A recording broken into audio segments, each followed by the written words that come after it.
John Robinson, in his 7th year, he's won 60% of his games with the Rams and has taken the club in the postseason 5 times. Jim Mora, in his 4th season with the Saints, the only man who has ever coached this club to a winning record and the playoffs.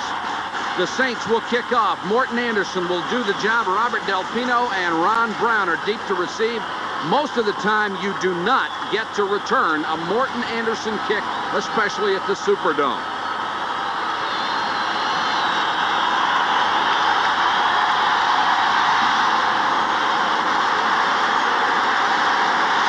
And the Rams will get to start again from their own 20.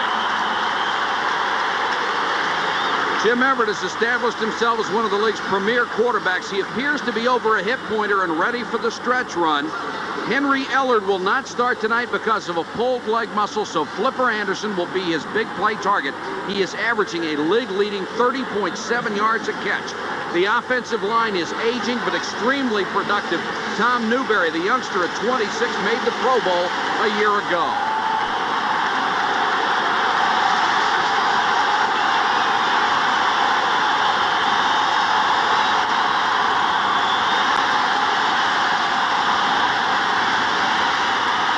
Play action by Everett.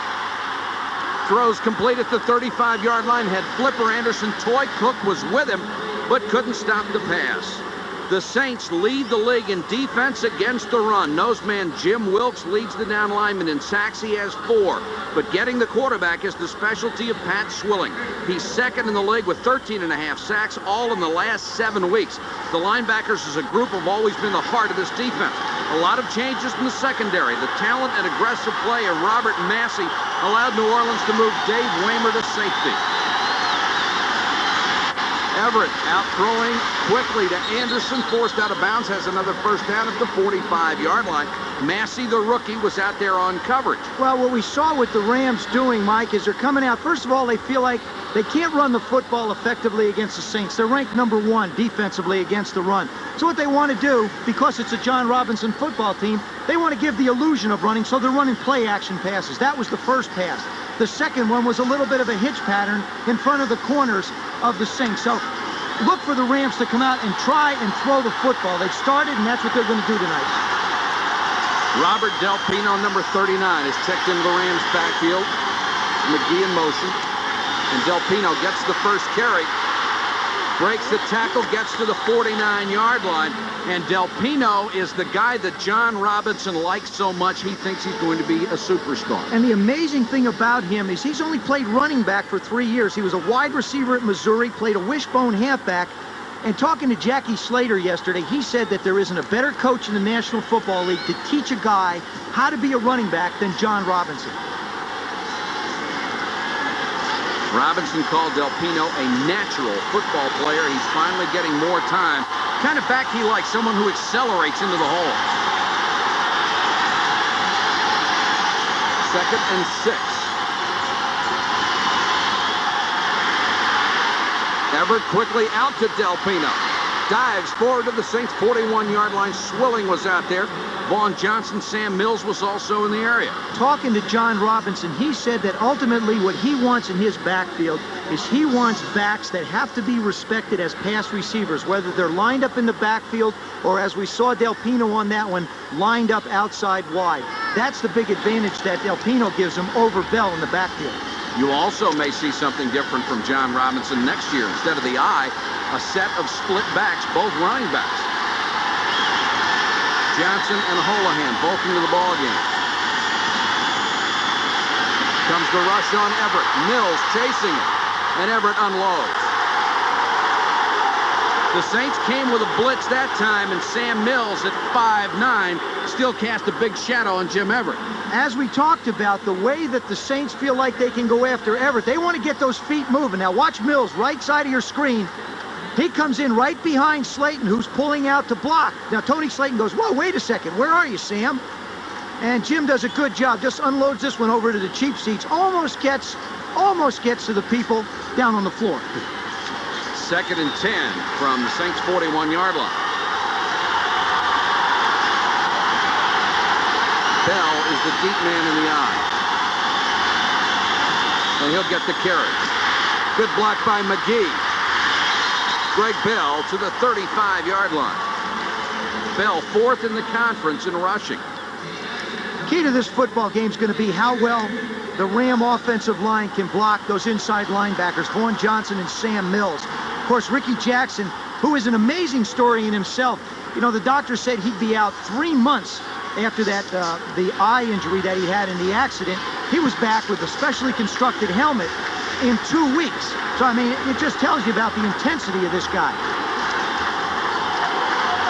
3rd down and 6.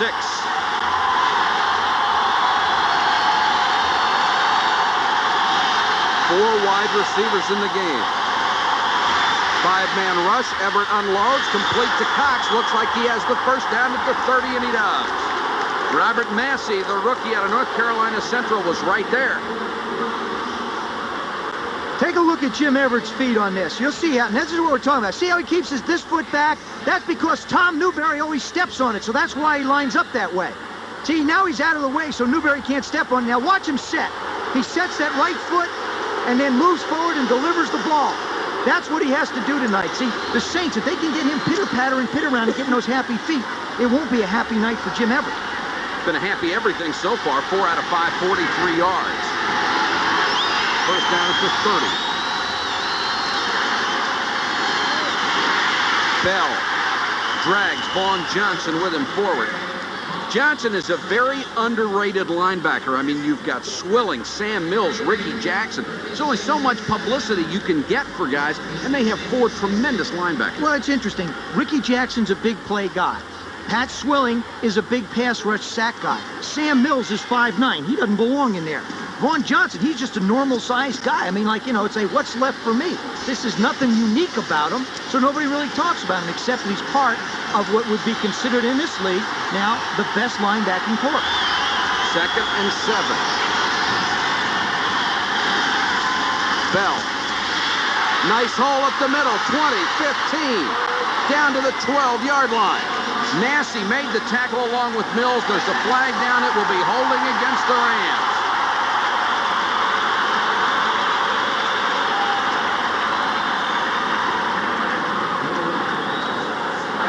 Holding, number 24 of the offense. 10-yard penalty, repeat 2nd down. McGee calls for the hold. We talked about Ricky Jackson being a big play guy. You see on the right side, number 24, right side just hangs that left arm out and pulls him down. Really an unnecessary block. Actually, what he thought is he thought Bell was going to go outside. But the offensive line got such a good push that McGee got caught off guard when Bell took it up inside. Couldn't do anything. He was out of position, just had to grab it. 2nd and 17 now for the Rams from New Orleans' 36-yard line.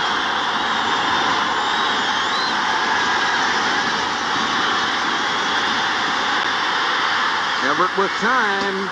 Did Anderson catch it in bounds? No, he didn't. Massey never saw the ball. They said Flipper Anderson was bobbling this one as he goes out. Everett's got a nice pocket to throw out of. Here comes throw. Massey doesn't have the faintest idea it's there. Now, it looks like he's in, except for the fact that he doesn't have the football. Now, this is something that's very important. Quarterback looks for about 3 seconds to throw the ball. There he's getting it off at 2-8. If his line can give him 2-8 all night, the Saints are in for a long evening. Brett Maxey and Milton Mack checked into the Saints secondary. They'll go with 6 defensive backs on 3rd and 17.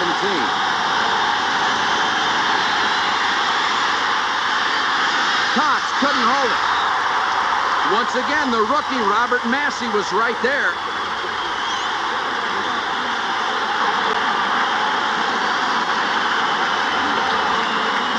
Now, we've seen Jim Everett, okay? Last time he stepped up in the pocket. Watch this time. He never gets that. See how he's set on the back foot now? See how he's throwing? See how he swings that right foot forward? He's throwing falling backwards. It causes the ball to go up into the air. Dale Hatcher will punt. Waiting deep for it, Rod Harris at the 10.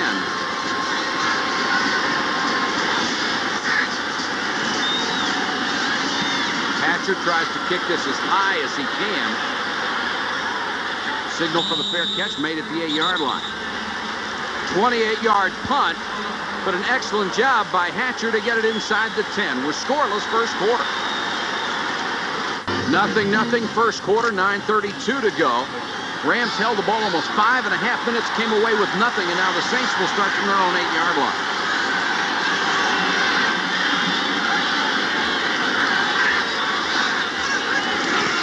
Dalton Hilliard, the staple of their running game.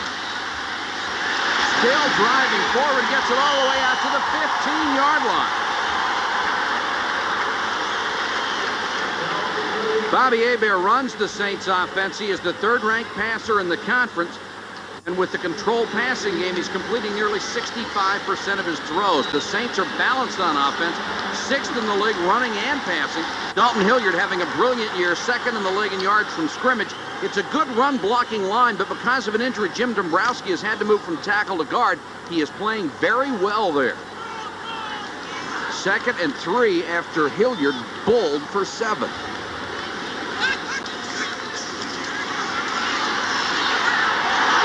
Hebert with the bomb, incomplete.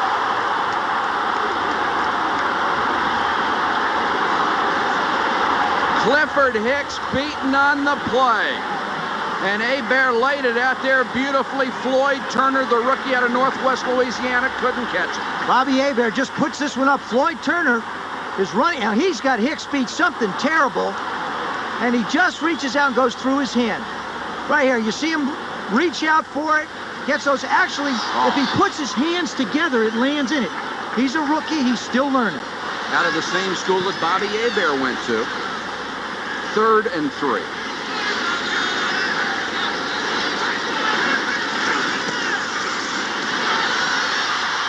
Hebert under some pressure. Wiltshire chases it. First down, and then Hebert ducks. And Clifford Hicks is hurt. When a quarterback runs and there's a collision, you expect the guy to get up the slowest would be the quarterback. This time it's Clifford Hicks. Bobby Hebert runs a little bit, but not very well. And that time he couldn't quite get to the out of bounds and put an ugly slide down. I mean, he wasn't sure where to go. I think he was trying to get out of bounds. There he's looking. He sees Hicks coming. Well, no, I can't get out. Let me slide. That's a dive. Oh. That's a double knee job. There's another look at it. Hicks comes flying in, and really, I think they go knee to knee. Also got a shoulder pad right in the chops. We'll check on Clifford Hicks when we come back.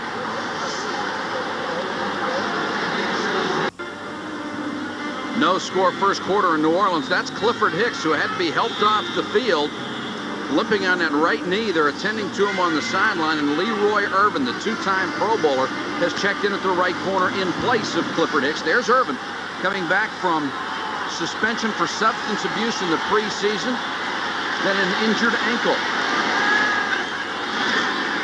On 1st and 10, Dalton Hilliard running hard across the 25 to the 27-yard line. The Rams defense has been very tough against the run. Nose man Alvin Wright shores up the center of the line. The key to that pressure or eagle defense might be Fred Strickland. He was injured for 3 of the Rams' 4 losses. There have been a lot of changes in the Rams secondary in the last 2 years, but Jerry Gray remains a constant, a natural safety. He has been to 3 straight Pro Bowls as a corner. And next year they plan to move Jerry Gray back to safety.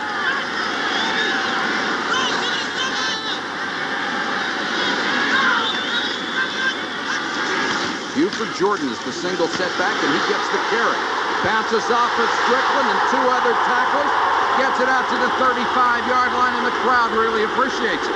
This is just some hard running by Buford Jordan. He just puts his head down. He's 223 pounds, and he just lowers his head. You see Strickland move over to try and make the tackle. Good position by the offensive line of the Saints. Newsom comes up, tries to lay a hand on him, can't. Finally, it takes 2 or 3 of them to bring him down. That is only the 20th carry for Buford Jordan this year in 12 games. But he averages almost 5 yards a pop. Hilliard cuts inside of Kevin Green, gets it up to the 38-yard line. Newsom was in there along with Larry Kelm. And Kelm and Strickland are really a key to this Ram defense. When they were hurt, there were so few things that they could do on defense. Now that Kelman, Strickland are back, they can use their whole package. They're the quarterbacks on the defense for the Rams. They call all the defenses. They set everybody up. And in particular, not necessarily against the run, but in pass coverage, the inside linebackers are very key in the 34 because that inside zone is the softest. 2nd and 7.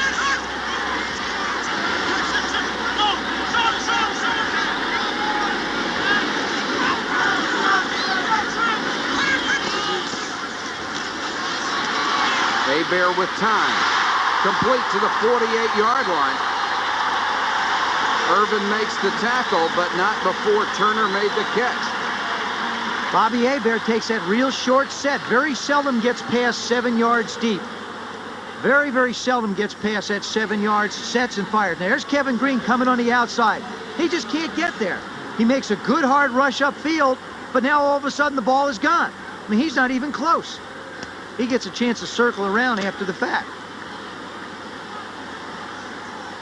Well, Hebert has a first down at the Saints' 48-yard line.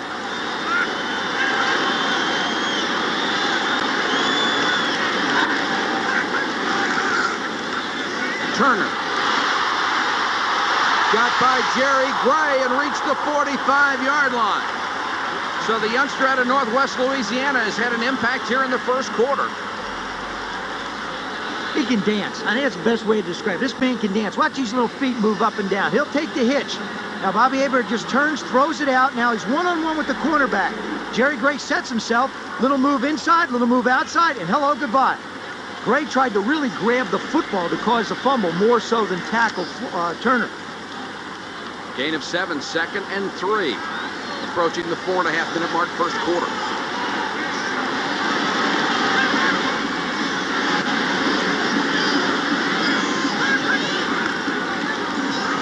Hilliard. Excellent cutback runner near the 40. He's got another first down.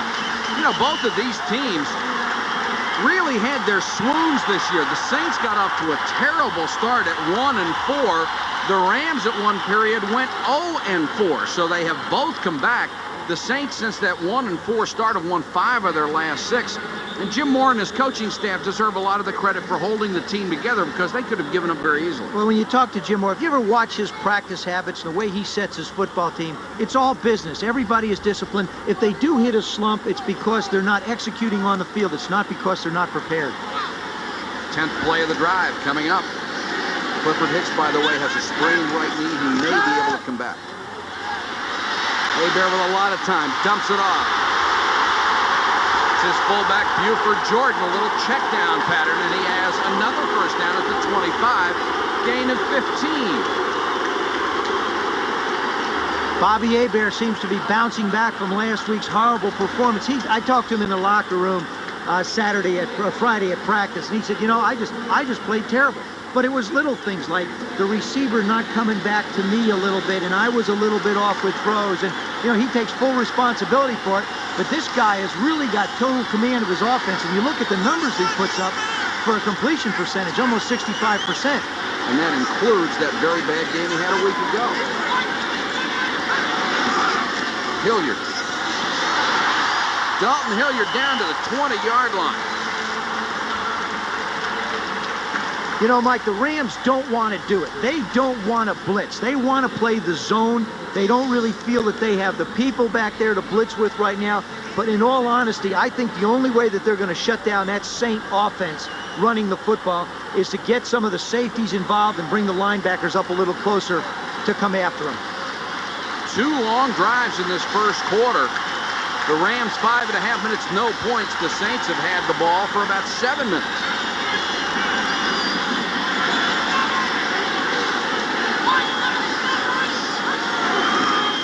Second and 5, Hilliard again, this time maybe a yard. Gray got in there in a hurry. Hilliard is such a threat for this ball club. He is second in the National Football League in yards from scrimmage, only behind Thurman Thomas. He does everything. Last week had 29 carries, 158 yards in the TD. He's averaging almost 4 yards a carry, got 11 touchdowns running it, 3 catching it, 36 receptions. I mean, he is, without them, we asked Jim Moore what would happen. He says, I don't know. I really don't even want to think about it. 3rd and 4.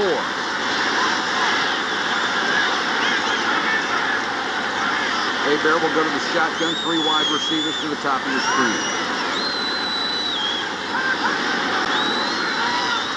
Then Hebert goes back the other way. Martin, touchdown!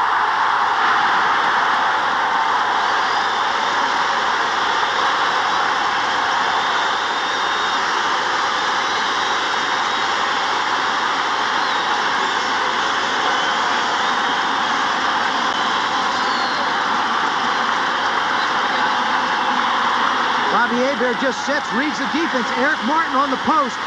Perfectly thrown ball. Picking on Darrell Henley, number 20, the rookie. You want to see release time? We saw Everett at 2.8. Hebert's at 2.0. You're not going to get to a quarterback in a shotgun getting rid of the ball in 2 seconds. Morton Anderson, 30 out of 31 points after this year. Will try to make it a 7-0 lead and does. Bobby Hebert hit 4 out of 5 passes on that impressive opening drive, and he's led the Saints to a 7-0 lead. CFA football coming up Saturday, and the national championship now up for grabs. Yeah, Notre Dame lost yesterday. I know that. Morton Anderson kicking off, and for a change, it might be returnable. Ron Brown from a yard deep. Chased out of bounds at the 16-yard line. Robert Massey down on special teams for the Saints. When you look at the touchdown, it looks like double coverage. You got the corners up, the safeties are back. What happens is Jerry Gray moves inside. Hebert reads it. Martin runs the quick post. He fires the strike for the touchdown. This is an excellent job, not only by Eric Martin beating Henley on the bottom, but Bobby Hebert reading it and getting rid of the football. Very impressive drive. 91 yards, took more than 8 minutes off the clock. We have only a minute 18 to go first quarter. Both teams have had the ball once. The difference is the Saints moved it well and scored. The Rams moved it well and burned themselves with a holding penalty. Everett on first down, floats it for McGee, covered very well by Massey. It looks like they're trying to find out where the rookie is and pick on him. Well, what they're trying to do is they don't feel like they can run the football effectively. So what you do in lieu of running the football on 1st and 10, you try and hit short passes. As the Saints, we saw them do. Hit the little underneath stuff, hit a back, hit a guy with a hook. You want to pick up 5-6 yards on 1st and 10. The last thing Everett wants to get into is 2nd and long and 3rd and long, which he has now. He's in it now. Everett has missed his last 3. That's what he did against the New Orleans Saints, and he was sacked 5 times in that first meeting. Bell. Out. Give him a couple. Frank Warren, the first man there, but he had a lot of company. The Saints, number 1 in the National Football League against the run, giving up less than 80 yards a game.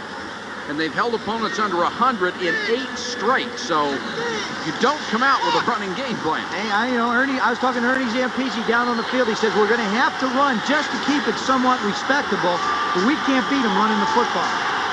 3rd and 9.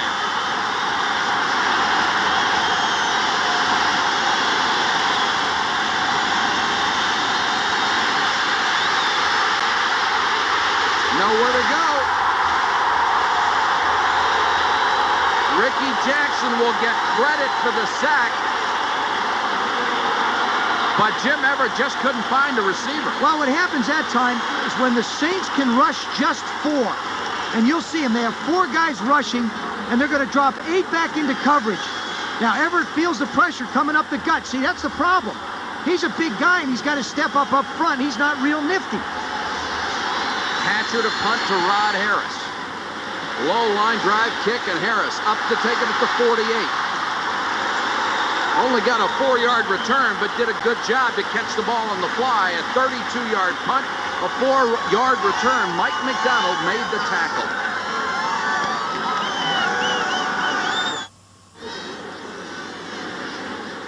Rams 7-0 with only a few ticks of the clock left in the first quarter. Excuse me, New Orleans 7-0. And Jim Mora trying to get his team back in the playoff picture after an awful start. And tonight is the biggest game he's had all year long. You know, you talk to him, you say, it's not the end of our season. It's not, you know, but it is a very important football game. We've got more to play, but this one determines pretty much how we're going to go on and play the rest.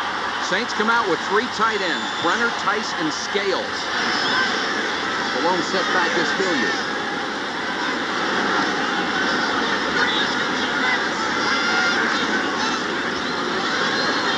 Hilliard gets a couple quickly. The nose man, Alvin Wright, number 99, got there for the tackle. Gain of maybe a yard. And that's the end of the first quarter. Our score, the New Orleans Saints 7, the Los Angeles Rams nothing. We'll be back to the Superdome in just a moment. After one quarter, New Orleans over the Rams 7-0. Jim Mora, one of the more stoic coaches in the NFL, but his press conferences have been anything but stoic. Now, first of all, you're going to ask me what I thought of the call last week on Frank Warren? The officiating yesterday, was pretty good. Nice.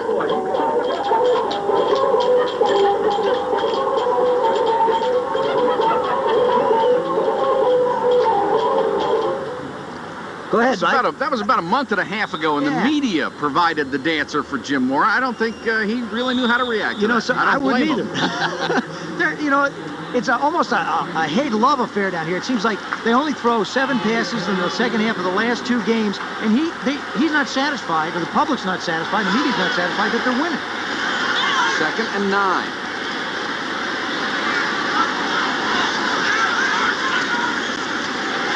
Three-man rush. Hebert with time. Complete to Scales at the 27-yard line.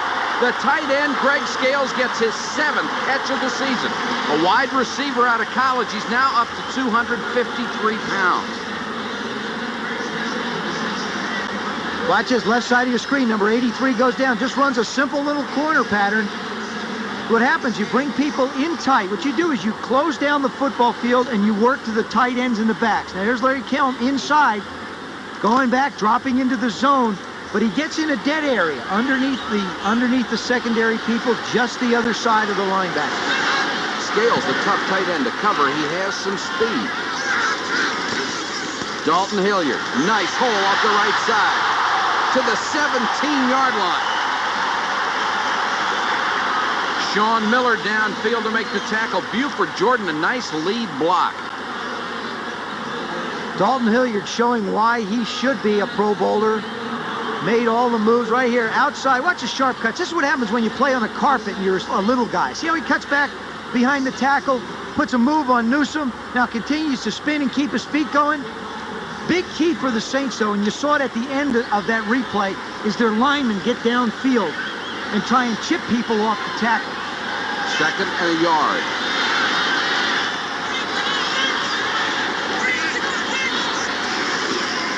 Hilliard got off the tackle down to the 15-yard line. Peel had a shot at him, got by his tackle, and picks up a first down at the 15-yard line. Hilliard only needs 120 yards to join the 1,000-yard club. Next Sunday, join us again on ESPN starting at 11:30 Eastern with Game Day. We'll preview everything in the NFL. Then primetime, 7 o'clock, we'll review all the day's action, highlights, scores, controversy, whatever. And then a huge game in the NFC Central. 8 o'clock Eastern, the Bears and the Vikings from the Metrodome. This one could redefine the black and blue division again. It certainly could. It's been the most surprising division in football, I think.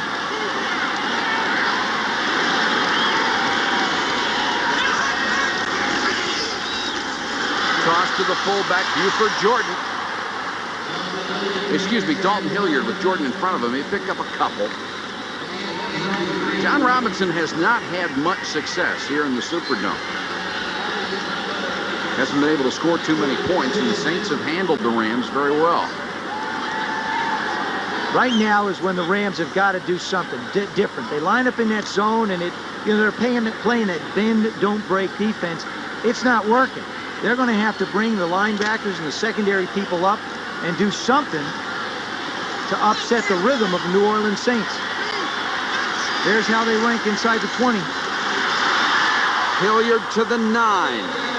Flag comes in very, very late. Green was in on the stop along with Alvin Wright. Will check the penalty. And this will go against New Orleans.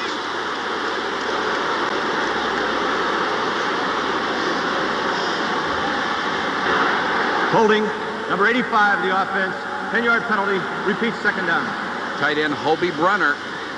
He's one of the keys to the running game. If you don't have a good blocking tight end, you simply can't run the ball very well. The New York Giants proved that with Mark Rivaro, and Hobie Brenner's another one here. The Redskins have done it with Donnie Warren. There he is, gets his hands inside, and you see his left hand? Once your body gets away and all of a sudden it's exposed, then you got a real problem. 2nd and 17 now. 11:37 to go, first half of play. Bobby Hebert has to hustle it up a little bit. Play clock down to 8. Now he'll have to use a timeout. 11.5 minutes to go, first half. Saints with a 7-0 lead. The Saints have the football at the Ram 22, but it's 2nd and 17. New Orleans already up 7-0. That was the reason why Bobby Hebert called the timeout, is because they couldn't get the substitution in from the sidelines, and here he is getting late back onto the field again. Now he's going to have to hurry up and call something. Play clock already, now they've reset it. There it goes. Now it's at 30 seconds. They were looking for it. See, they had to wait till Hebert got back in to start it. But that last timeout would really be one charge to the bench because they didn't get the substitution in time. And you just got to be frugal using your timeouts. Bill Hawkins, number 70 into the Rams lineup. The rookie out of Miami. Rams show blitz. Come with only 3. Hebert dumps it off to Hilliard. Not much there. Wilcher hit him first, and then Strickland came over to mop up.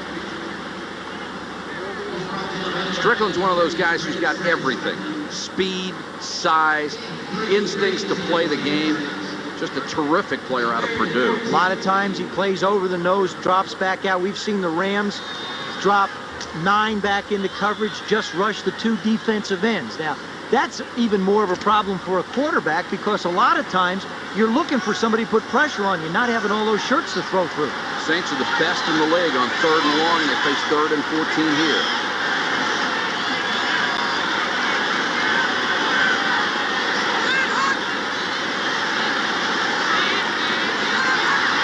Same formation they got the touchdown on. 3 wide receivers to the far side. Turner couldn't hold it. Turner had it, took a real shot. Newsome and Anthony Newman were both back there, and Turner is still down. He was blasted. And there's a flag down. Oh, what a shot Turner took. There you see the ref talking to Kevin Green. So what they're going to do is they're going to decide whether to take this penalty and move him back out of what might be field goal range, or Holding, number 67 of the offense. The penalty is declined. They took Fourth the down.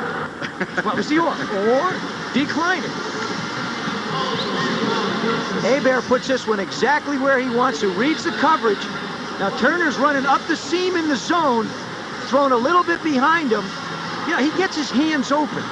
We saw before on the one up the field he missed, he had his hands apart, the ball went through. The other one on this one, his hands were a little bit apart. There you see the right side of your screen. Stan Brock hanging on to Kevin Green. It's a good throw. It's away from the defender. But, Vince Newsome just crushed him. Oh. I'll tell you, when you're a quarterback, you get one in, you want it in there. When you know you make the right throw and you know you make the right read. So Morton Anderson comes on. He'll try a field goal. When we come back, it's already 7-0 New Orleans.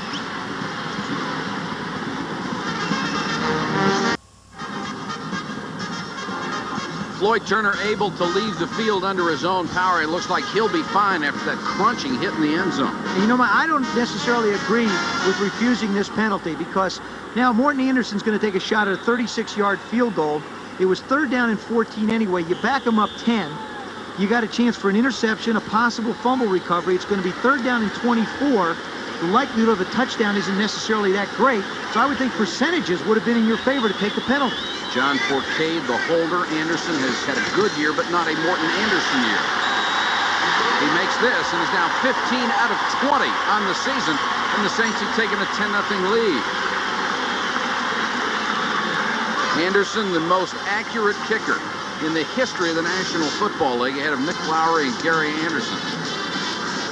Yeah, Morton Anderson year would have been 15 for 15, or, you know. College game day, Saturday at 11:30. Bob Bino and Lee will update us on everything going on in college football, and now it's a wide open race, and the bowls will mean so much more this season. Still think Notre Dame has a shot at being #1, but now again, so does Miami. Colorado, Alabama, Texas A&M will be our game at 4 o'clock, followed by Florida State against Florida, and Florida State still has a shot, even though they lost too early. They may be the best team in football right now, certainly the hottest. They played brilliantly since those losses. And considering how well they played against Miami, and Miami has proven again, you know, they belong in the top 1, 2, or 3. Rams defense working on the sideline. Fritz Shurmur talking to his guys. Fritz Shurmur's a name that's come up quite often in the Phoenix job. He was right behind Carson in Cleveland. He, you know, was a runner-up to the job in Phoenix before Gene Stallings got it. He'd like a shot at a head coaching job. I think he deserves it, too. Yeah, I do. I think, you know, a lot of times they overlook the defensive coordinators, but really, they're the guys that build your football team. That's where championships are won, is on defense. Del Pino and Brown are deep. Brown 7 yards in the end zone. He'll touch it down.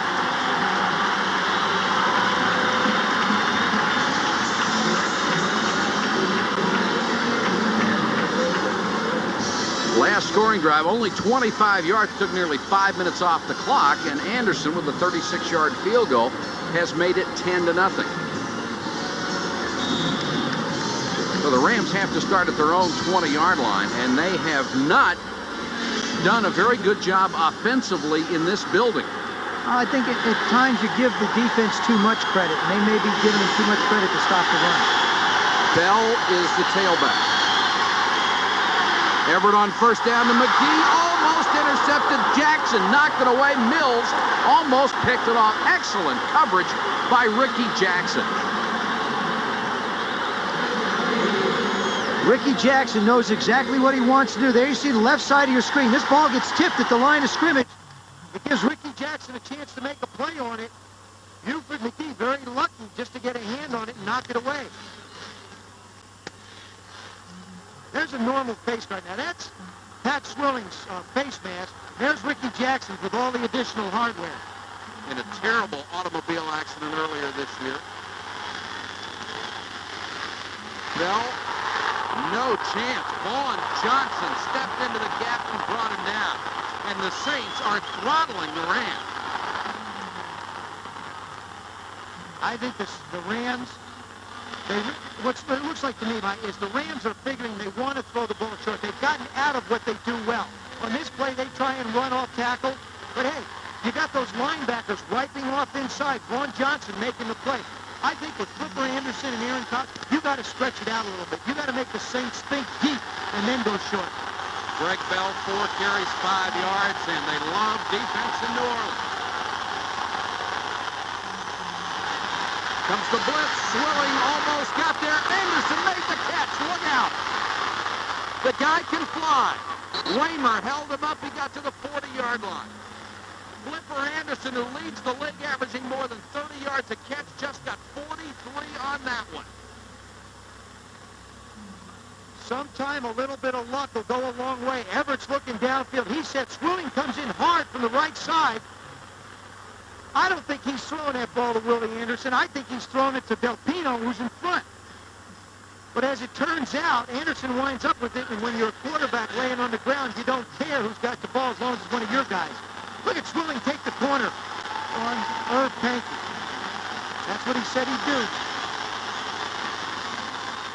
Everett to throw on 1st down, too high. He had his tight end, Damone Johnson, over the middle. And about 2 feet too high. After that last catch by Anderson, you look back at the playing time he did not get last year is because he was not all that serious in practice. And offensive coordinator Ernie Zampese is not the kind of a guy who's going to say, well, he's a gamer, we'll give him a shot. You have to show it in practice, and this year he's done it. That's exactly right. He's learned to be a professional. And look at those receptions. 6 over 40 yards. 2nd and 10. Bell never had a chance. Vaughn Johnson, Dave Waymer, and a host of others. Wayne Martin, 93, got over there. You cannot run wide on the New Orleans Saints defense. They've got too much speed at linebacker, and they're just going to fill holes. Sam Mills just hides behind the big guys up front. Jackson turns it into his buddies, and then here comes Vaughn Johnson and company. Sam Mills down there on the bottom of the pile holding on a leg.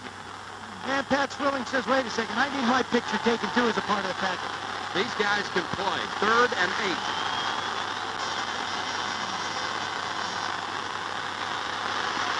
Everett unloads in a hurry. Anderson, first down. Pushed out of bounds by Waymer at the 22-yard line. He got away from Massey. A gain of 17.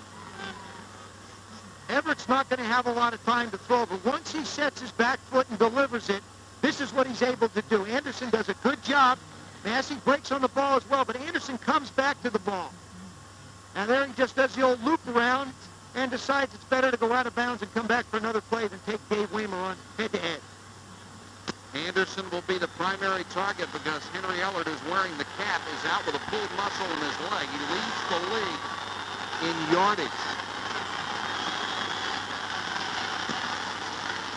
Everett on first down. Throwing deep and overthrown. Waymer couldn't hold it. Caught it out of bounds. Intended for Anderson, but Waymer had great position on it. Dave Waymer told me earlier in the week, he said, I'm going to play deeper than I normally play so that I can close on the ball. There he is keeping an eye on Everett's shoulders. Now he has a shot at it. There's one bobble, 1 foot in, and obviously out of bounds. Nice call by the official. Great effort by Waymer. Waymer has had his career resurrected by the movements of free safety. He says he gets a chance to see everything from there. Studies 5 games back on every team, end zone and sideline. Duval Love in at right guard for the Rams on 2nd and 10. Del Pino, Vaughn Johnson brought him down as he got to the 13-yard line.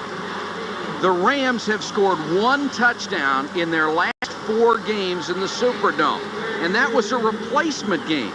The last touchdown they scored other than that replacement game, Jeff Kemp to Ron Brown. And who was the guy who was chasing him around again? Pat Swilling. That time Newberry does a good job keeping Swilling out of the rush. I mean, he's a, you know, he deserves the same respect as a Lawrence Taylor, obviously. Ronnie back in New England, Andre Tippett. I mean, they're all those weak side linebackers. 3rd and 2, and Bell will lose 2. Dave Waymer up from the safety.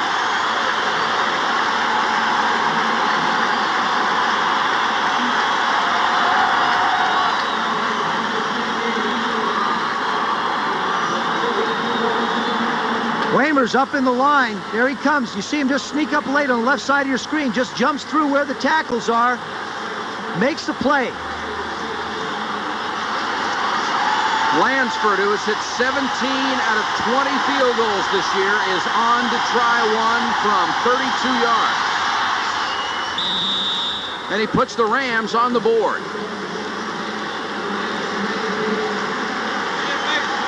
Los Angeles has cut the lead to 7, 10-3. A lot of us around ESPN can't wait for spring because that means baseball, and you can see it all on ESPN beginning next year. Hard to believe next year's 1990, isn't it? I know. Where did all the other years? Where did the 80s go? Henry Ellard on the sideline, cheering his teammates on. Flipper Anderson sitting in front of him. Rams kicking off.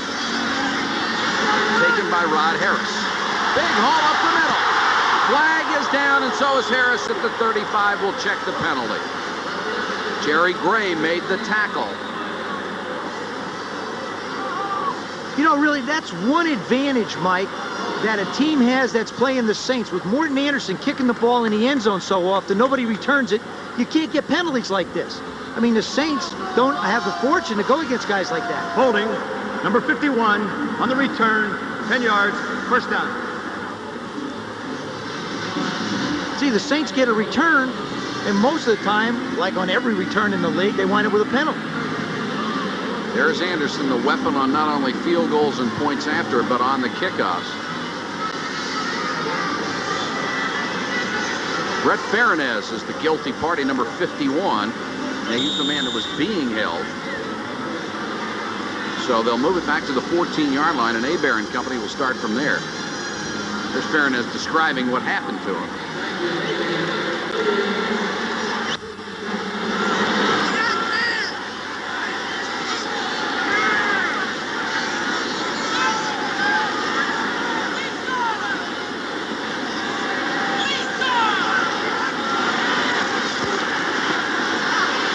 Hebert with time, far sideline, complete to Martin. Martin up to the 28-yard line. It will be a first down. We saw Bobby Hebert on that particular play audibilize and make a change at the line of scrimmage. Now that's one advantage that Hebert has, being home here in the Dome, that Everett doesn't, because he can't communicate. Too much noise. The penalty will go against the Rams for defensive holding. Pass already gave them a first down at the 28-yard line. Holding, number 28 of the defense. The penalty is declined. First down. Clifford Hicks, who was injured earlier and has come back into the ball game. Rams lost Alvin Wright, their nose man, for a while. They had to take him to the locker room for x-rays on his left calf. Now he's back. John Robinson trying to find a way for his defense to stop New Orleans.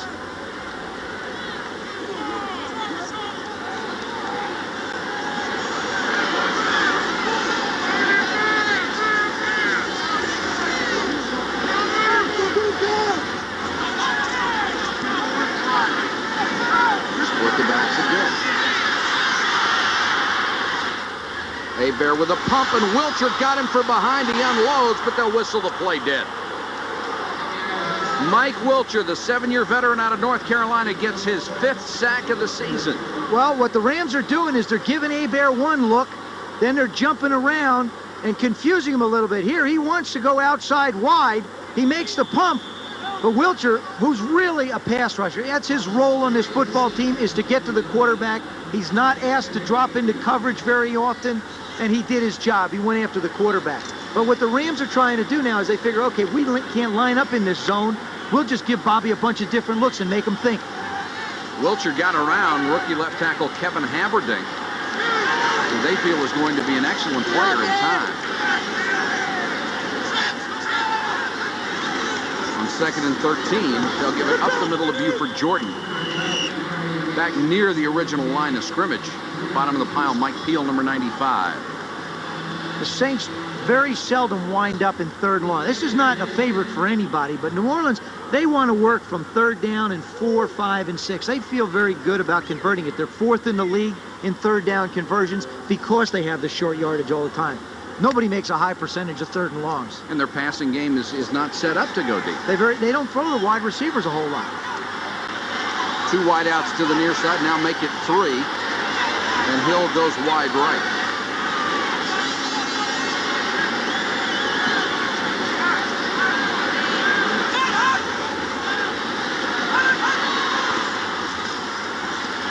Four-man rush. Hebert with time. Perriman couldn't hold it. Coming up to get a hand on it, possibly Anthony Newman. And the Saints will have to kick it away. They're asking Brett Perriman to do something he just doesn't like to do. He's the outside guy on the right part of your screen. He's a speed guy. He's not real excited about coming across where everybody can come in and knock your head off like happens there. He'd much rather go down 15, 18 yards and come across the middle where there are less unfriendlies located. Barnhart into punt to Darrell Henley. An exciting punt returner. He had 3 touchdown returns in his career at UCLA on punts.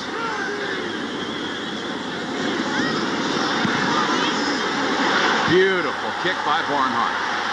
Henley signals fair catch all the way back. It is 23, a 49-yard boomer and no return.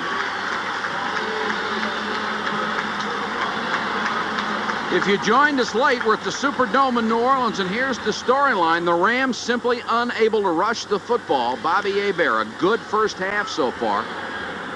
Anderson for the Rams, 4 catches, 85 yards, and the Rams have had lousy field position.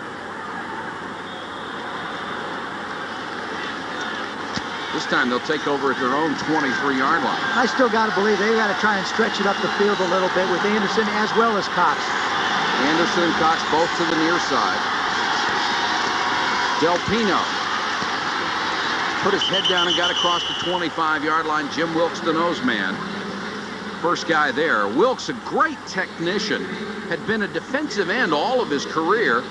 They made him a nose man. He didn't want to do it. Who would? Now seems to be very happy. That's right. Who would, unless you're built that way? I mean, unless you're built real stocky and small. Here's a guy who's 6'5". He's 3 inches too tall to be a nose man. And only 266. Normally, nose guys 275 and up. But he's done a nice job for them, especially against the run.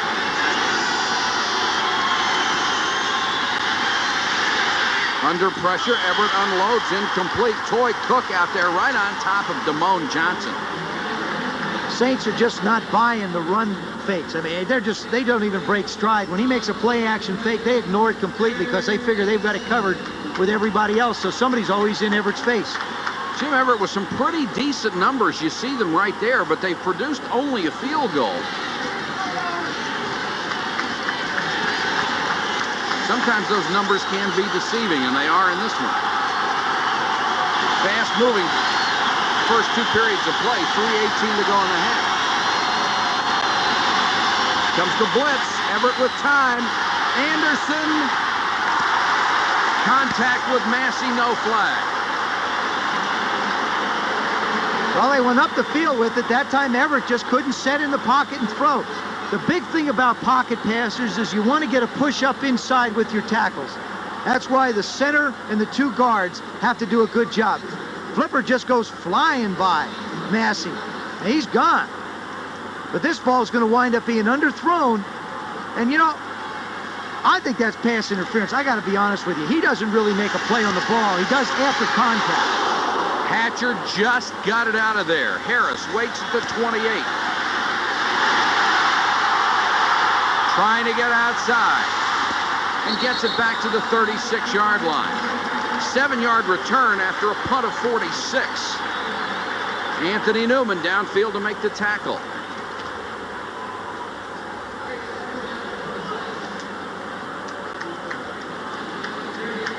Watch the left side of your screen. Floyd Turner with the airmail. Just comes out. You know, one thing I used to do that. I returned kicks. I blocked for kick return guys. I really felt sorry for the guy that I blocked for, let me tell you. But you're supposed to lay out with your hands flat, not high in the air trying to swat it, but straight out in the air so that the ball hits your hand. You don't have to try and reach for it. The guys you blocked for are now in a home somewhere. Rams ball at the 36. Hilliard up to about the 38. Rams said they forfeited the first game, did not play well at all when they were beaten 40-21, and that's what Kevin Green says they want to do in this one. Come right down here and punch them in the face. Yeah, that's one of those bulletin board things. You know, what coaches do is they cut stuff out like that and they post it up on their team's bulletin boards to get them just a little bit more excited. Not that this rivalry needs any more fuel to it. The Saints have landed more punches so far. It's 2nd and 7 New Orleans.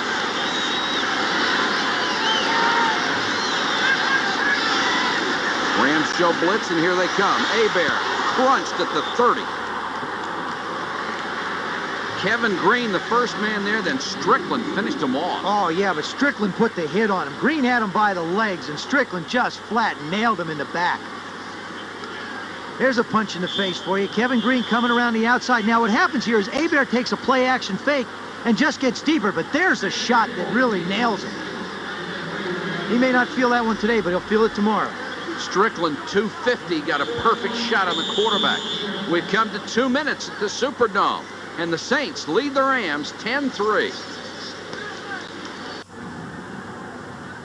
2 minutes to go, first half. Mike Patrick and Joe Theismann. Glad you could join us on a Sunday night on ESPN. It's been the kind of game we expected. What's the hat? The hat is an attaboy hat. Now, as well as game balls, Coach Moore gives out attaboy hats for a job done. If you didn't quite earn the game ball, he'll give you one of these attaboy hats, and the guys get to wear them around. He used to give away ugly T-shirts. Nobody would wear them. So now he's giving them hats, and the guys decided that this is okay. They'll wear them.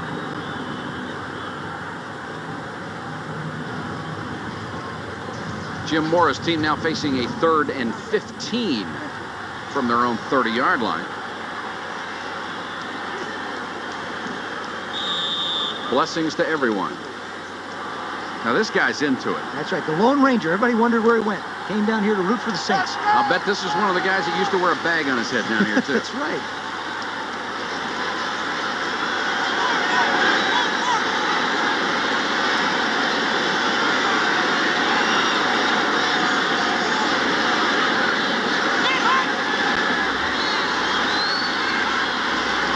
Straight 4-man rush. And Hebert somehow got out of it. Now they'll whistle the play dead and say Hebert was in the grasp and control back at the 21, and he doesn't like it. Well, we talked about the fact, one thing about an offense that is geared to block for a guy who gets rid of the ball quick, the linemen have the clock in their head. Now watch this QB time release. They've got a clock in their head around 2 seconds for Bobby Hebert. He goes past that. It throws the timing off of the offensive line as well as himself. And like we said, the Saints, I don't care who you are as a quarterback, you don't want 3rd down and 14s and 3rd down and 10s because percentages are not in your favor. Bill Hawkins will get credit for that sack. The rookie out of Miami, the top draft choice, and Henley waits at the 40. The Rams should have excellent field position here. Clock running with 1:33 to go in the half. Not as good a kick this time by Barnhart. Taken on the bounce to the 40. Henley got it back to the 45 and got out of bounds. 5-yard return after a punt of only 38. Buford Jordan was there to make sure he didn't go any further. Coming up at halftime, Chris Berman will have halftime highlights. Our premier of the men who played the game will look at the Rams' Roman Gabriel, and Joe Theismann will have his analysis of the first half action here. We do not know what the crowd reaction is. I'll show you the reaction. What happens is Henley calls for a fair catch. Watch his hand go up. See? He's signaling fair catch, which means that you can't advance the ball. The problem is the ball hit the ground, so all bets are off. But the fans don't appreciate that. They don't like it at all. And that saved the Rams, heaven knows how much in yardage. And now right tackle Jackie Slater moved a little early, and the flags come down. Oh, that ball, the way it was bouncing forward, could have gone another 15, 20 yards. Henley did the right thing, but you have to catch it in the air. I mean, No foul. Due to crowd noise. No foul. First down. well, they're not going to like that either, let me tell you. You thought you had crowd noise before. Look at Jim Mora. Remember, this is the place that started it all. Boomer size. I bet you Boomer's sitting home tonight going, yep, I started this whole thing. Put that little notch in my belt. Nobody's sneaking around behind benches. Crowd noise rule that may come into effect before we're done here. Of course, Jim Finks is going to be head of the competition committee, and maybe he will use a intelligent head to get rid of this rule. Referee lets the play go. Everett throwing for Ron Brown. Toy Cook on coverage. This Saints secondary has done a good job, and a reworked secondary it is. Everett did the right thing, though. When you get a crowd getting screaming and yelling, the best thing you can do is get up to the line of scrimmage, run a play quick. It just doesn't throw the rhythm of your team off. Here is what the noise rule says for this year. The first time the referee stops it because of noise, he asks the defensive captain to keep everybody quiet. Then he'll ask the crowd himself. Then the team will lose a timeout, or if they don't have any of those left, he'll penalize them 5 yards. Everett sacked. Everybody got there. Frank Warren, Pat Swilling. Frank Warren, number 73, comes from the inside, but Everett is very, very aware of Pat Swilling coming from the left side. Now watch the left side. He knows Swilling's out there, and Warren comes in and gets his hand on him. You know, Warren in high school, at 250, he used to run a 10-300. It's amazing. Incredible. 3rd and 17 for the Rams. 55 seconds to go in the half clock running.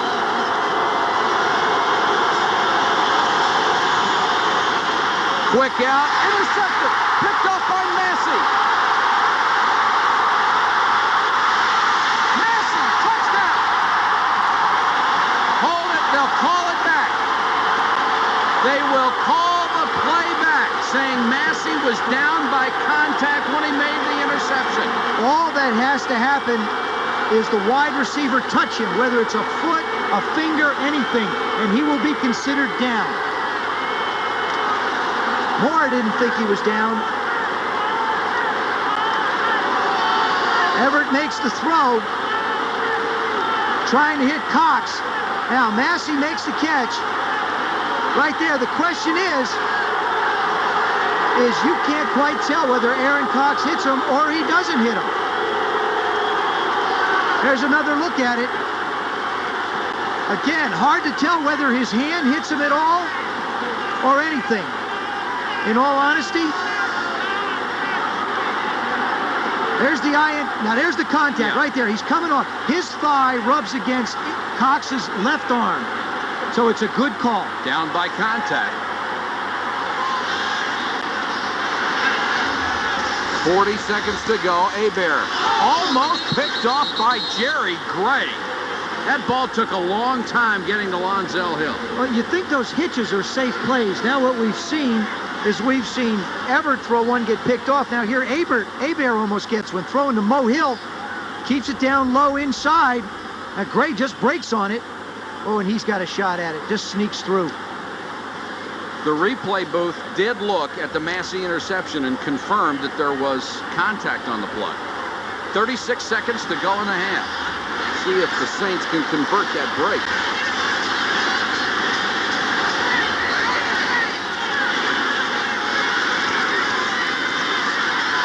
Hebert dumps it, and right there, Strickland all over Eric Martin. Somehow you just know that the Saints are not, especially when you scare them off on a wide, they try and throw a short pass to a wide receiver, they'll come back and go inside. They try and stretch the defense. Now you see Jordan just duck down inside, and then Martin come across. And this is something that Fritz Shermer said. He said, I'm going to play Strickland, and I'm going to play Kelm in the middle, because they know how to handle the short crossing routes by the inside receivers of the Saints. 3rd down with 32 seconds left. And Hebert will go to the shotgun from the Ram 44.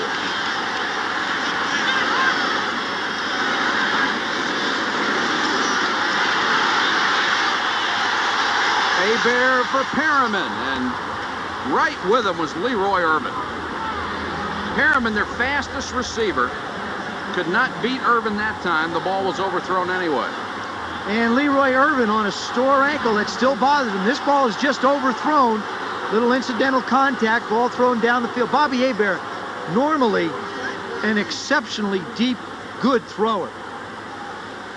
Barnhart will come on to punt on 4th and 10 with 26 seconds to go. Crowd wanted the Saints to go for it. Rams got to consider themselves very lucky to get out of that turnover without any points going against them. Henley goes back with Irvin at the 10. Fair catch signaled for, and just got into the end zone. Great effort by the Saints special teams. They couldn't keep it out. Brett Maxey got a hand on it, couldn't knock it back onto the field of play. So the Rams get it back with 16 seconds to go. That's the first touchback this year for Barnhart punting. Coaches spend a long time in practice. They'll spend 10, 15 minutes before practice having players run down and field it. Now Maxey sees actually, it would have been a touchback anyway because his foot went into the end zone, and that's all you have to do is go into the end zone. If you hit it, it doesn't matter, but still, it was a great effort. Maxey, a backup defensive back. Rams take over at the 20. 16 seconds to go. They have all of their timeouts, and it looks like they're just going to kill the clock. John Robinson decides he'll go to the locker room down 7 and talk it over, try to come back and regroup in the third quarter in a critical NFC matchup between the Rams and the Saints. And right now, the Saints lead the Rams 10-3. That's the end of the first half.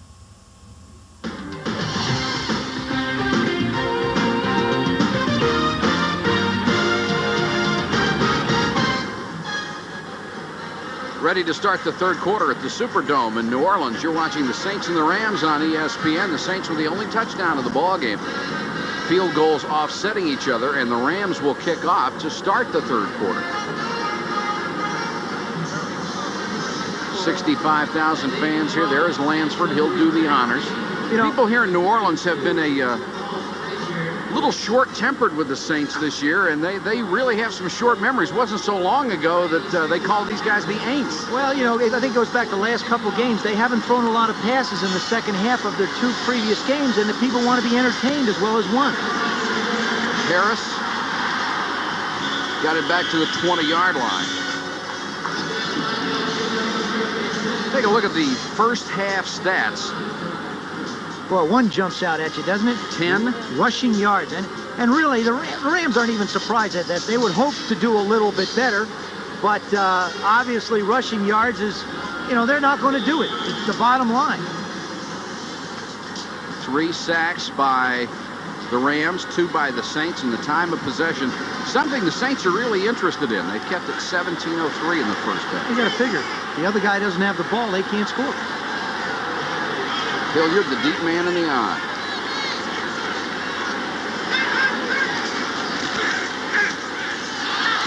Hebert under pressure from Green, and it's intercepted by Miller. Hit him right in the chest. Sean Miller with the interception, and Hebert really upset. Green came around from the left side, put pressure on Hebert, and Miller made a heck of an interception. What's happening is when the Saints go to any kind of play action, it causes Hebert to set deeper than he normally sets. Now, here comes Green around the corner. Stan Brock does a good job. He runs him off the cuff. But the problem is that it's taken just a little bit too long. He comes so hard. See him come around the corner? He just gets around, hits it, and Sean Miller, that one went down his armpit. That was an armpit catch. If they lose another wide receiver, they ought to think of Miller. Bell, one of the few holes he's had all night. Bell gets it all the way down to the 8-yard line. Frank Warren made the tackle. First time in his career that Sean Miller has picked one off. And Hebert, who threw 4 last week, has another one tonight. The Rams, after takeaways, have done a great job this year. Second in the league at converting. Greg Bell now, 7 carries, 12 yards. Second and 3. Del Pino into the ballgame at tailback. Broke it outside, stopped close to the 6-yard line, and he has to get just inside the 6 for a first down. Not Bobby Hebert's fault. You have to know Bobby Hebert a little bit to know how much that upsets him. He works so hard on taking care of his responsibility. The worst thing that, you know, he hates the uncontrollable in a ball game. That was an uncontrollable interception. It is a first down for the Rams as they spot the ball inside the 6, first and goal. Everett getting the play from the sideline.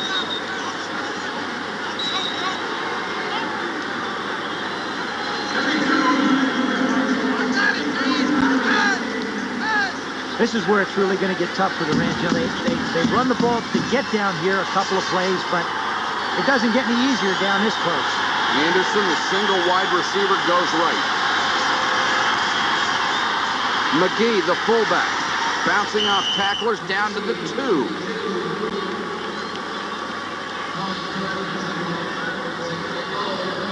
Big offensive line he's running. You brought up something very interesting our last game, Mike.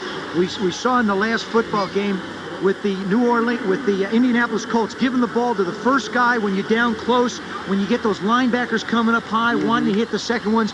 We see this right here. Get the fullback into that body mass, let their offensive lineman create a little bit of a wedge and see if he can find his way and just really creep and lean towards the end zone.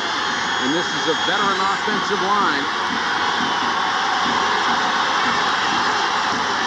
Bell, he'll try to go wide. Very close to the goal line, only inches away.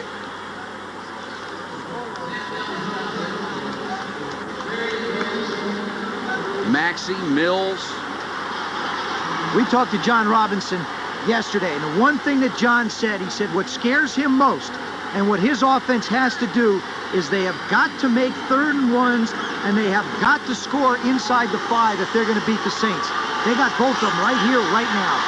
The full package inches away on 3rd and goal.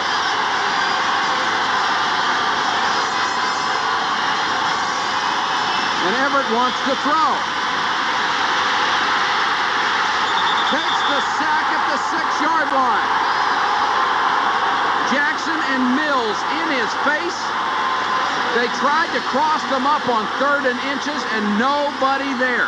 Boy, if somebody told you that John Robinson on 3rd down and 6 inches would throw the football, they'd have to think that you weren't talking about the same John Robinson that coaches in the National Football League. Excellent job of defense by the Saints. Everett's got nowhere to go, and you're not going to see the blade run very far, and he doesn't. He goes down to protect the ball. So Lansford will try a field goal from 22 yards. And he missed it. May have been partially blocked. The Saints, number 1 against the run in the NFL. Maybe that's why they passed. Jim Wilkes blocked Lansford's 22-yard field goal attempt. So the spread remains 7 with 11:37 to go in the 3rd quarter, and the Rams come up empty after creating a turnover of their own.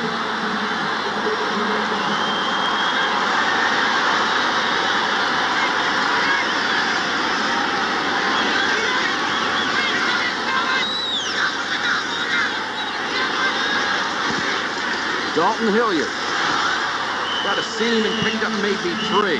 Let's go back and take a look at that block kick. Watch the right side of your screen.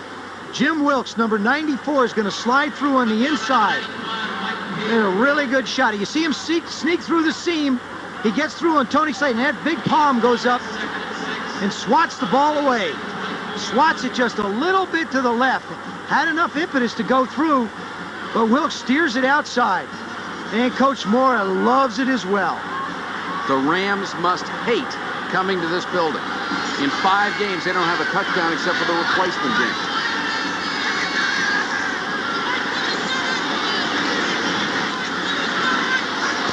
Hebert with another very long signal count, gives it to Hilliard.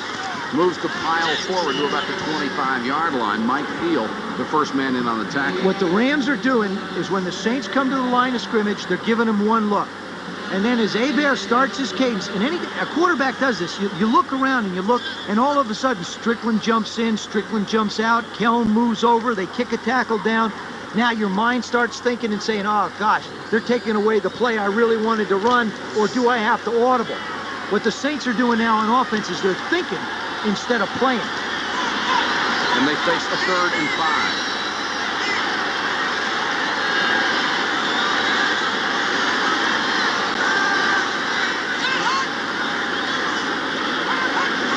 Hebert with 4 wide receivers goes short to Martin. Martin loose at midfield. Irvin drove him out of bounds at the Ram 47-yard line, a gain of 29.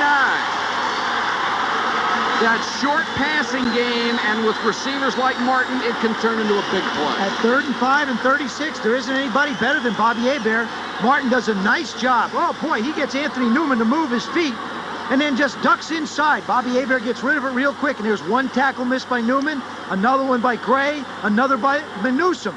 Finally, Leroy Irvin's hanging down the field a mile, and he knocks him out of bounds. Big play for the Saints. Gets the ball into Rams territory and keeps the drive alive. And momentum is all in their favor right now. Rams show blitz and come. And Hebert got it from behind. Mike Peel, the right tackle, his 4th sack. Bobby Hebert comes up limping a little bit. You'll see his right knee get a shot at it. They do run the trick inside. There comes Strickland around, and there goes the knee a little. It's one reason why players hate AstroTurf. Bam! There goes the right knee right down in. And Peel, the 3rd-round draft choice a year ago out of Illinois, picks up a sack. It's the 4th for the Rams. 2nd and 17.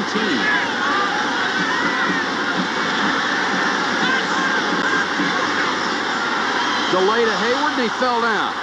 Craig Hayward gets into the ball game for the first time as a running back, took the handoff and fell flat on his face, and now a flag comes down as we have more pushing and shoving downfield. Joel Hilgenberg, the center, and Alvin Wright, the nose man. And we'll check the penalty. This one goes against the Rams. It could be the most critical of the game, because the Saints would wind up with 3rd down and 18. We have offsetting penalties. 99 of the white, personal foul. 67 the offense, personal foul. Penalties offset. 2nd down. Well, they're both about the same size, so I figures it offsets. Wright and Brock are called for the fouls. There they are. There's number 99. There's number 61.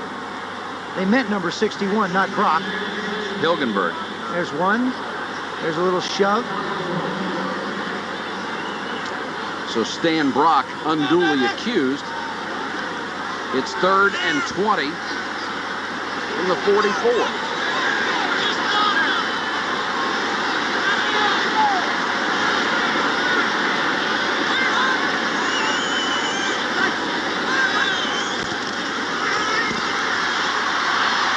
Hebert unloads. He's got Turner down there. Couldn't hold it. Henley caught up and got a piece of it. Bobby Hebert just unloaded it. If it was intercepted, it would have been as good as a punt, but you can't ever get a quarterback to believe that. Darrell Henley does an excellent job of timing his leap. Boy, Turner has his hands on it once, twice, and just gets away from him.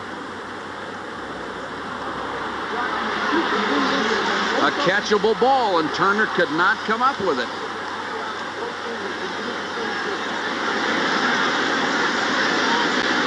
Barnhart to punt, and Henley waiting inside his 20. Oh, what a kick by Barnhart.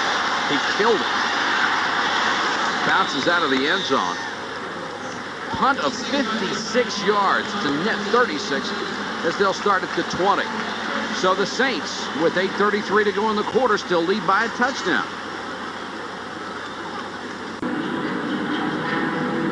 It's been a tough night for Floyd Turner. He has had 3 almosts, including a touchdown that he couldn't hold in the end zone. The last play, he got his hands on it and couldn't hold it. And some of the sellout crowd here in New Orleans. Little guy's trying to find Floyd Turner. He says, there he is, right there. Right in the picture, Mom, look. So the Rams avoid falling further behind and have it at their own 20. 8:33 to go, 3rd quarter. End around, Ron Brown. Got a great block on the outside. The fans thought it was a clip, but it looked like a beautiful block by Buford McGee. Got his head in front of Ricky Jackson.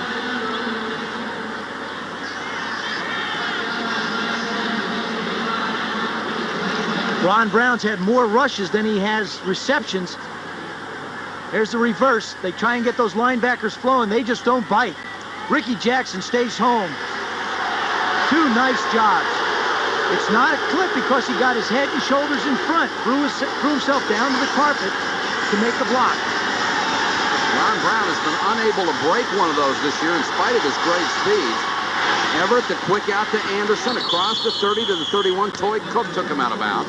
It will be a 1st down for the Rams. The Rams are most effective offensively when Everett can get into the huddle, get out, call a play, and run a play. You get a rhythm as a quarterback. Hebert had it in that long drive in the first half.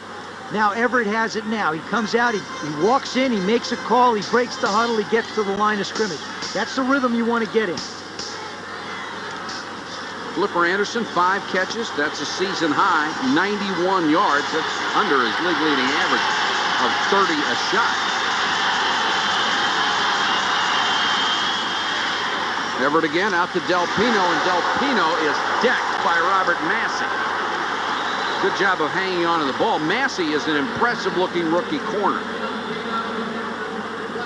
And he's the reason they were able to move Dave Waymer to safety. There's a look-see at the Polaroids on the bench. Steve Trapello taking a look at him.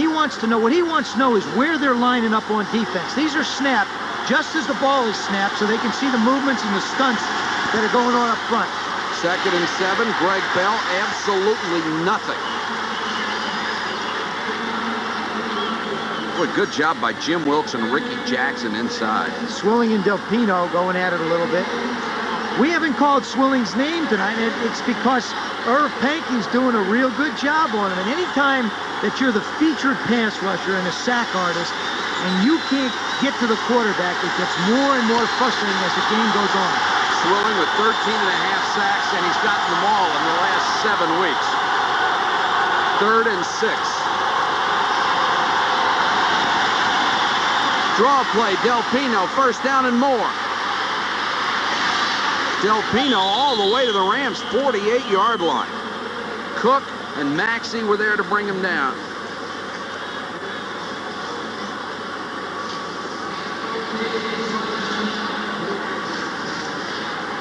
Watch the move that he puts on not only the Saints, but Rex Stewart, the umpire. Comes in, look at that move he puts on the umpire. I mean, that's unbelievable. He's just putting moves on everybody out there. Finally gets dragged down by Cook. Del Pino may be a full-time player next year in the Rams backfield. John Robinson, a coach who thinks ahead to next week, next month, next year as much as anybody. And now Everett has to change the play and call a timeout. We have a timeout with 5:36 to go, 3rd quarter. Saints still on top by 7.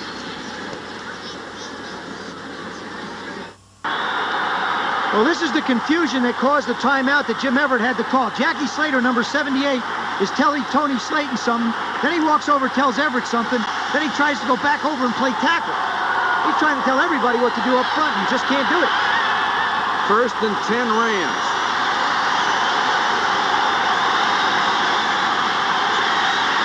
Everett with time for Del Pino, knocked away by Toy Cook. The 3rd-year man out of Stanford knocked it away. He'd been a safety last year, wanted to go back to corner, felt much more comfortable over there. Well, here he comes over to make the move on corner. Now, Del Pino's running up the sidelines. Toy Cook just gets over to bat it away. He didn't really have his head up, or else he'd have picked it off and gone down the sidelines. Cook working at right corner, Massey, the rookie, at the left corner, the safety, Atkins and Waymer. And Jim Everett now 9 out of 21, 120 yards and an interception. Not one of his vintage nights.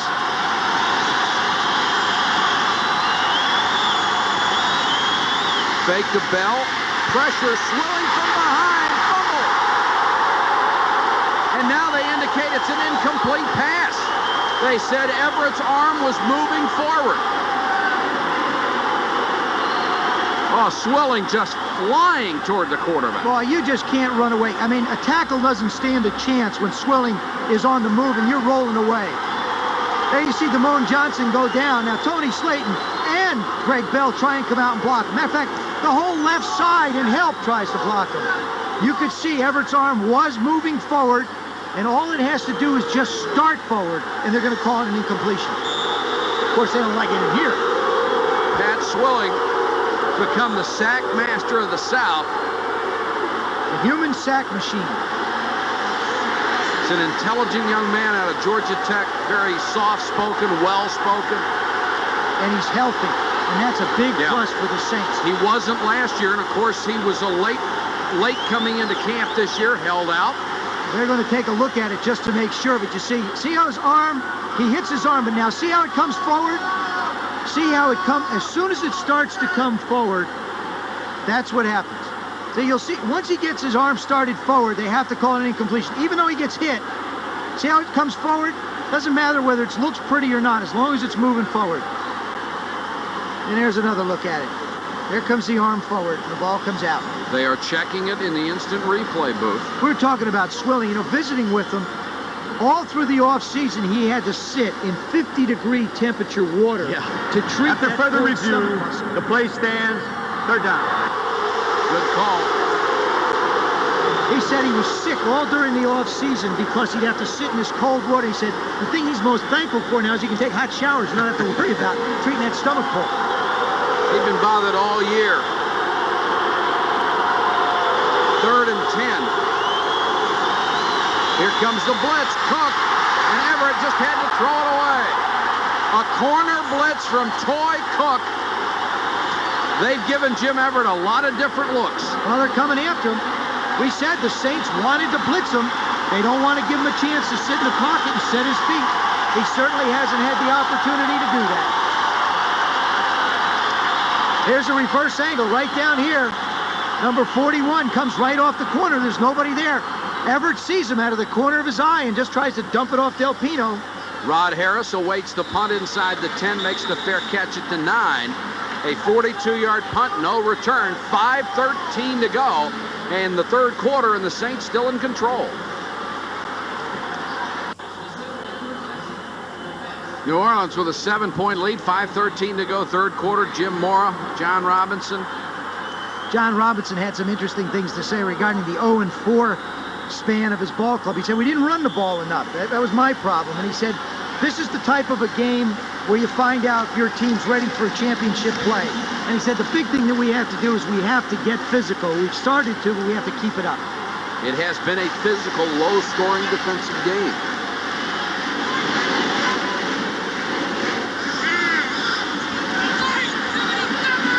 Again, a long signal count by Hebert. Dalton Hilliard. Nice hole. Hilliard gets it out to the 13-yard line. Strickland, the first man to hit him. You joined us late in the game. Here's how the scoring occurred. Martin with a catch, 19 yards from Hebert, 7-0. Then Morton Anderson made it 10-0 for the Saints, kicked a 25-yard field goal after an 8-play drive. And then the Rams able to answer on a 10-play drive as Lansford connected from 32. But the Rams have wasted a couple of other opportunities down deep.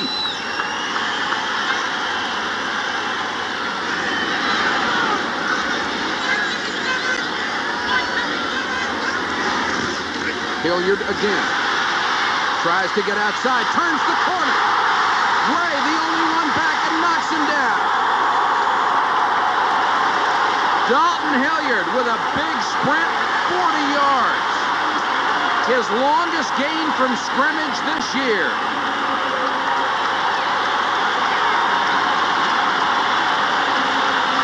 Left side of the Saints line.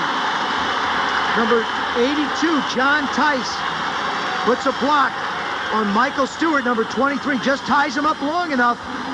The corner comes up, misses the tackle. Just a flat, cold miss by the corner. And Jerry Gray's left back there to save a touchdown run. Dalton Hilliard with 93 yards tonight, 973 for the season.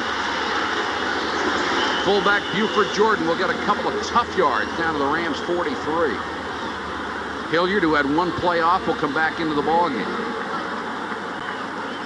Jordan still the fullback, even though Craig Hayward is on this ball club, and Hayward has simply not seen that much playing time for the New Orleans Saints. That, by the way, was the longest run of Dalton Hilliard's professional career, not only this season. Doesn't have the blazing speed, but he has the great moves, and he's closing in on 1,000. Hilliard with a toss. First down. As he bowls his way to the Ram 36, Mike Peel made the tackle. Oh, yeah, well, what a great push by the left side of that Saints line. Dombrowski, Haverdink, and Hilgenberg, they just absolutely pushed the Rams back. 5 yards. He was 5 yards downfield before anybody gets a shot. Look at the left side. Watch that left side fire out. Hobie Brenner, look at that. Look at the crater he's running to. He's 5 yards downfield before he makes contact with a Ram. Boy, you're right. Haberdink and Dombrowski really cleared it out over there. Now Hilliard at 100 yards for the night on 16 carries. Last week, 29 carries, 158 yards. And he wants the ball again, and he's got it. Ran right into Larry Kelm, one of the inside linebackers. And now we've got more pushing and shoving after the play. It seems like when the Rams have got the Saints backed up, they're content to play some kind of a zone. And they sit back and they move Strickland in and out. And the Saints just blow them back for 50 yards. Then all of a sudden they get into their own territory like this. They get more of the linebackers closer to the line of scrimmage, and there you see the contact. Strickland just comes up and puts his face in Dalton's face and says, let's go at it. And now everybody else decides they want to go at it too. 2nd and 9, clock running, 2:13 to go, third quarter. Saints by 7, closing in on Morton Anderson field goal range. Hilliard behind Jordan, he wants to throw. Got a man wide open. Touchdown, Morton!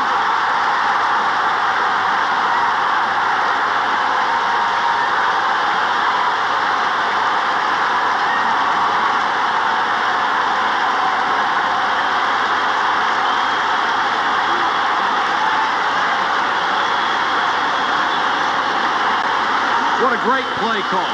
I'll tell you something, that's what happens when you can run the football. When you pound it in, the defense has to be more conscious. Eric Martin just goes coasting by the secondary. I mean, it was like Vince Newsom. He was going to come up and try and help out and support on the run. Martin just cruises into the end zone. And Hilliard laid it right out there for him. Anderson for the point after it.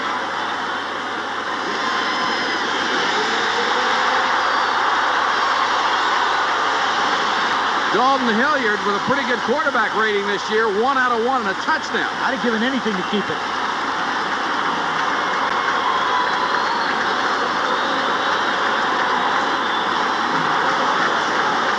There it is right here. He's just going to come down and go this way. Dalton Hilliard's just going to come out. They do a good job up front of protecting him. Hilliard just stretches this out. Martin comes in like he's going to block the safety. There comes everybody. And there you see him going downfield. Dalton Hilliard takes his time. Nice form. Does a nice job laying it out on the fingertips. I mean, that didn't look like, if you saw that pass thrown, you wouldn't think that a halfback threw that. See the offensive line slide down the field, careful not to get down and be an ineligible receiver. And Vince Newsom, he's saying all kinds of things to himself at that point. The Saints have 2 touchdown drives, both of 91 yards tonight. Perfect throw, perfect catch, and a perfect play call in that situation. Dalton Hilliard has gone over 100 yards and thrown for a touchdown pass. Not a bad night. That's his career throwing it. Those aren't bad stats. I'll tell you, like I said, I'd give anything to wind up with stats like that. Every completion, a touchdown. And now the Rams are in a 14-point hole. And remember, it's been 5 games since they've scored a touchdown in this building with a regular team. And Anderson knocks the air out of another.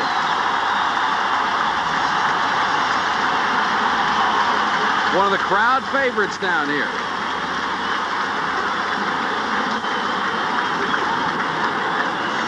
When you check the standings, this is how big this game is. San Francisco, the game we're concentrating on here in the West, San Francisco with a 9-2 record.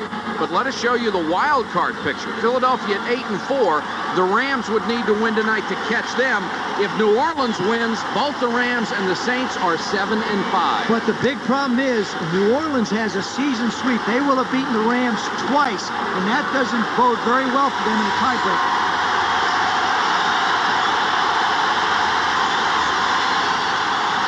Everett with time to Del Pino. He'll gain 4, close to 5. Swilling was there to make the tackle. Rams have had awful field position. 7 of the 9 times they've had the ball tonight, they've been inside the 20-yard line.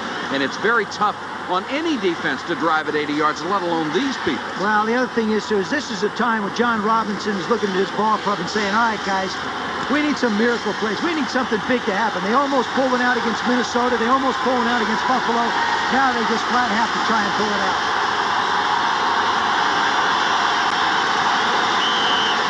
People jump early. You're going to see movement by Jackie Slater, number 78, the right tackle. Just that little bit of rustling is going to cause the Saints to jump off sides.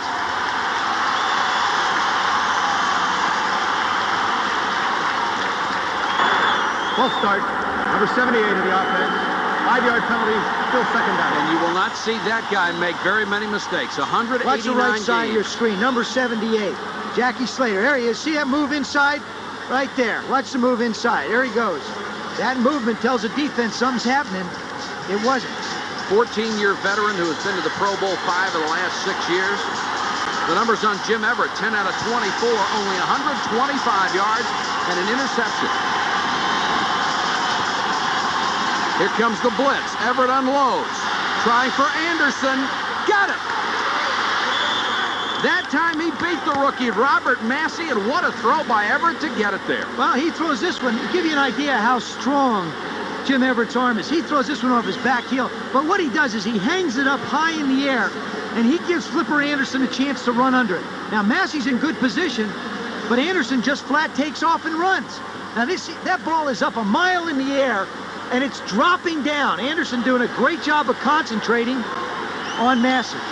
Flipper Anderson, 6 catches, 141 yards. See, watch this. Watch how he's leaning back. See that? Look at how he's leaning back. He's not leaning into this ball. That gives you an idea how strong his arm is. Henry Ellard not able to play tonight, so Anderson is the big play target. Everett to McGee, couldn't hold it at the 5. Just off his fingertips. Boy, and Everett knows he lost a chance for 6 there. Well, he really does. He makes a great throw. What happens is he's looking to the right, and then he comes back here real quick, and he gets this one up the seam to McGee, and it's thrown the way it has to be. Oh. You know, it would have been a great catch. The ball was just a hair too far upfield. You don't think he's tough? Watch this. Look at Everett standing in there, and he just gets smashed. Frank Warren destroyed him. 2nd and 10 with 44 seconds to go in the quarter. Little roll, this time screen back the other way to Damone Johnson, the tight end. And what a great job by Pat Swilling. He wasn't buying any of it. Well, you talk about bad luck by the Rams. Swilling 95% of the time will be rushing. They saw what he did. This play was a result of the sack that he had on Everett before. He's got a lot of pressure. In this case, he doesn't rush. He goes back into pass coverage. They never would have expected that from him. They figured Damone Johnson out there by himself. Swilling makes a great play. Right play at the wrong time. Gain of only 1, so it'll be 3rd and 9, but the Rams are going to let the clock run down, and time in the 3rd quarter will run out here at the Superdome in New Orleans. The Saints continue to lead the Rams. It's 17-3.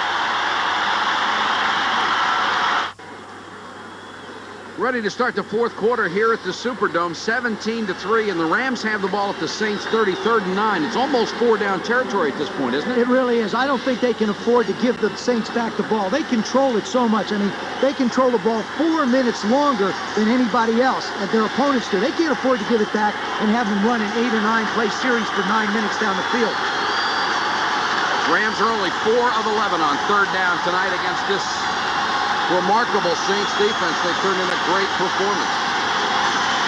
Comes the blitz, and there goes Everett at the 40-yard line, and it was Vaughn Johnson.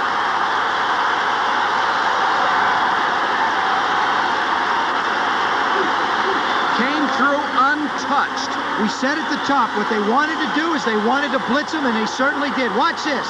53, right side of your screen. Vaughn Johnson, he slides inside. There's nobody to block him. That's just a bad pickup, but you see what you're doing is you're asking a wide receiver to try and make a block, and it can't be done. So Dale Hatcher has to come in and punt. They almost blocked it, and Hatcher shanks it off the side of his foot. Got the bounce anyway. It's touched, loose ball. Rams, touchdown. It's going to be considered a muff. It'll be a muff. He did not have possession. It'll be considered a muff. They can't advance it, but great field position for the Rams. Richard Brown, the linebacker, took it off the hands, but the muff cannot be advanced, so the Rams will get it inside the 10. Holy cow. Not a good decision by Rod Harris. Watch. Rod Harris, I mean, he could have done anything but this. He's in, look, he's waving everybody away. He's waving everybody away, and then he tries to pick it up like he's got a pitcher's or a fielder's glove on. Oh, Ossie Smith, he's not. No, that's true. And, you know, the other thing is, too, is he's waving everybody away, get away from it, and then he instinctively tries to reach a hand out to stop it from going further. Huge break for Los Angeles. First and goal from the 8. Del Pino the setback. He'll get the carry. Inside the 5. Now remember, the last time the Rams were down here, they got it to 3rd and inches and threw the ball after 2 runs. So what do you do on 2nd and 5? I think you look for Pete Holohan. I got to be honest with you. He's a big play guy. We haven't called his name all night. Not at all. They haven't got him involved in the offense at all. I think down around the goal line, you got to figure that Vaughn Johnson and Sam Mills, they're good against the run, not necessarily that good against the pass. Let me work the guy who's an infighter. Let him bounce off him and make a play. That's where I'd go with it. Holohan is lined up left and now comes in motion right. They'll give it to Del Pino on the ground. Flag is down. Del Pino dives again, just inches short, but will have to check the flag. The Rams lost a touchdown opportunity in the first quarter when they were called for holding. This time it's motion.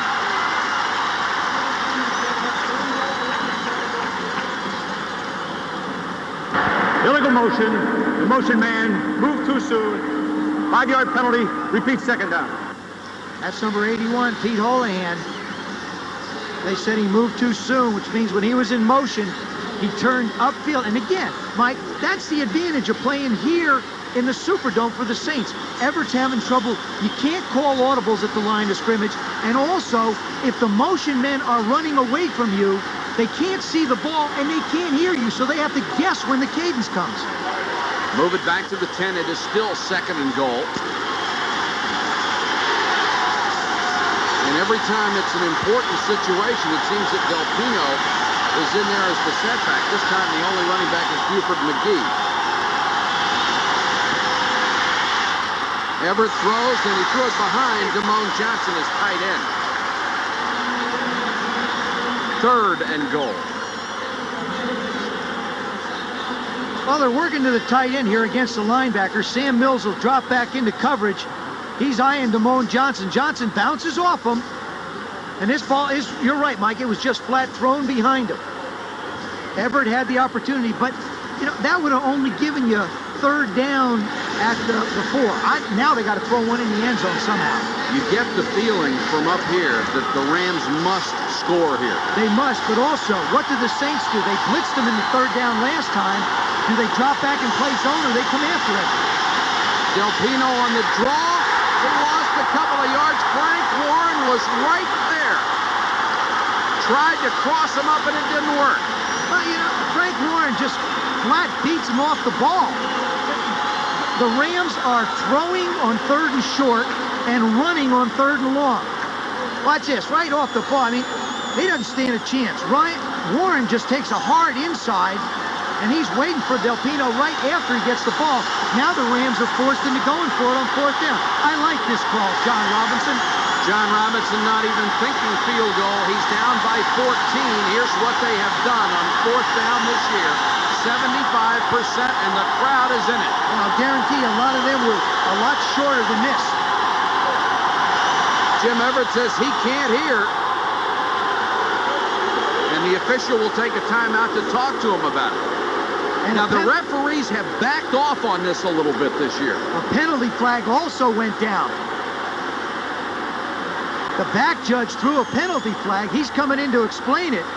I think he was looking at the play clock, which ran down to 0. I'm not sure if he was aware what Everett had done. See, this is the discussion. The question is when Everett turned around to ask for help with the crowd noise, Does that count against him when he turns around or when it is acknowledged by the referee? That's something, to me, the whole rule is terrible. It stinks. It's stupid. It's dumb. And this is the problem you run into. Now they are notifying the defensive captain, Sam Mills. We have requested that the defensive team help us subside the disruptive crowd noise. There is no delay of game penalty. There is no penalty. That announcement always works real well, doesn't it? Oh, it helps a lot. Sam Mills, their defensive captain, what they've done is they've gone over and said, help us out. The Rams have had 7 plays inside the Saints' 10-yard line tonight. They have gained 6 yards on those 7 plays. They made some calls, Mike, that I don't quite understand. Here comes the crowd again. And they're actually quieter. Here comes Swilling.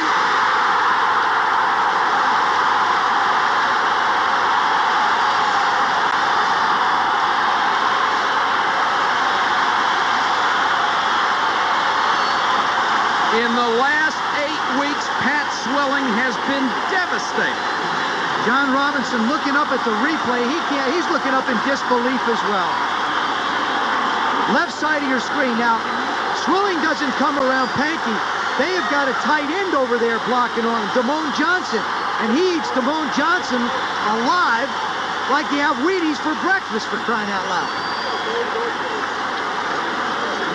Boy, Jim Moore is just getting some exceptional play from individuals today. Pat Swilling is one. He has seen his team exceptional on defense. Dalton Hilliard gets it out to the 24.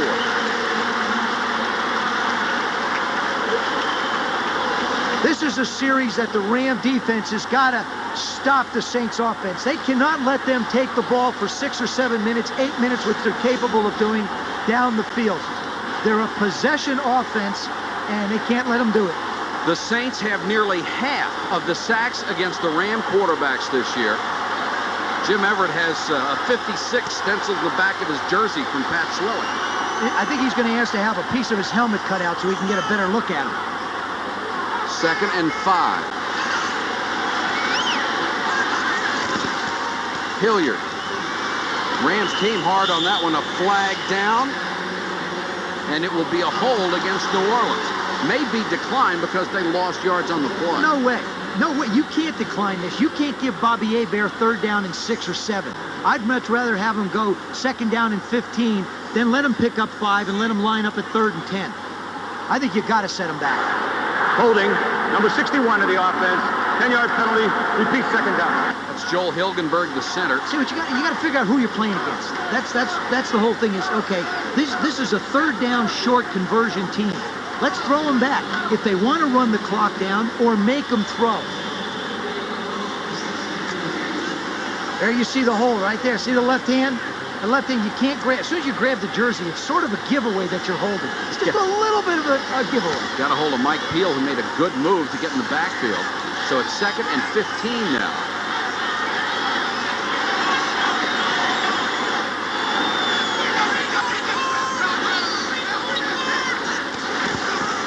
Hilliard on the delay, and Wilcher was right there. Crowd did not like the play call, but up 17-3 at home with the momentum on your side, I don't know how you can criticize it a whole lot. Well, that's what you think. You know, the whole thing is going the way I think the Rams coaches thought it would go. The Saints did precisely what they expected them to do. I mean, you know, this one's sort of scripted and going the way it's supposed to. Now the onus is to make Bobby Hebert put the ball up. You got to figure he's got to hold the ball longer because his receivers have to get downfield further for the 1st down. Advantage goes to the Rams defense. 3rd, call it 16. Hebert to the shotgun.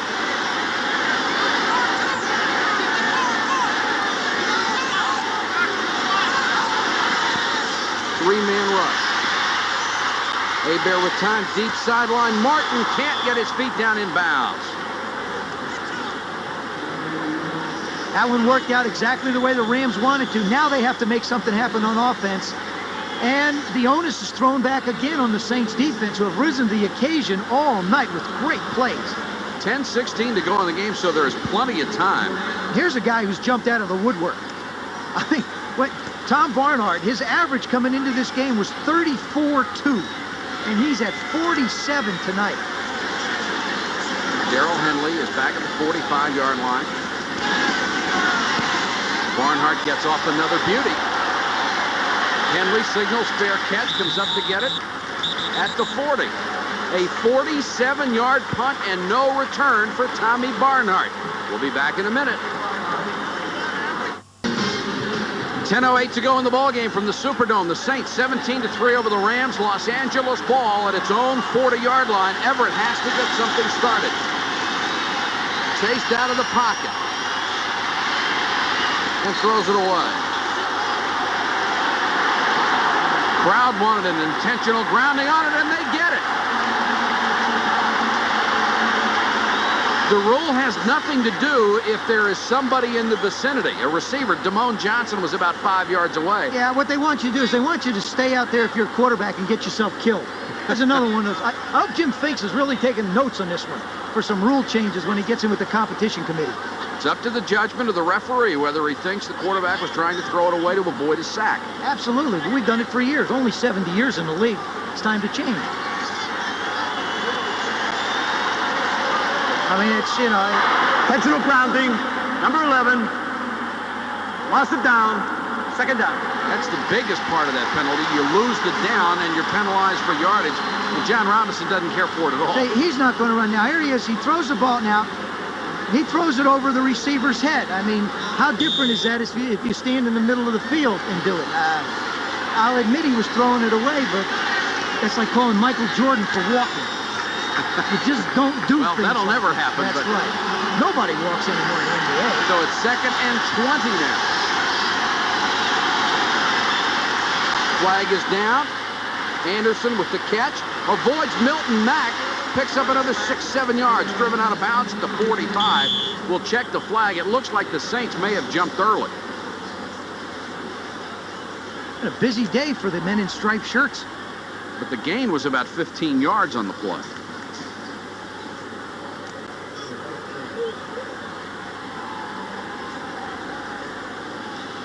Offside, defense, number 94. Penalty is declined. Third down.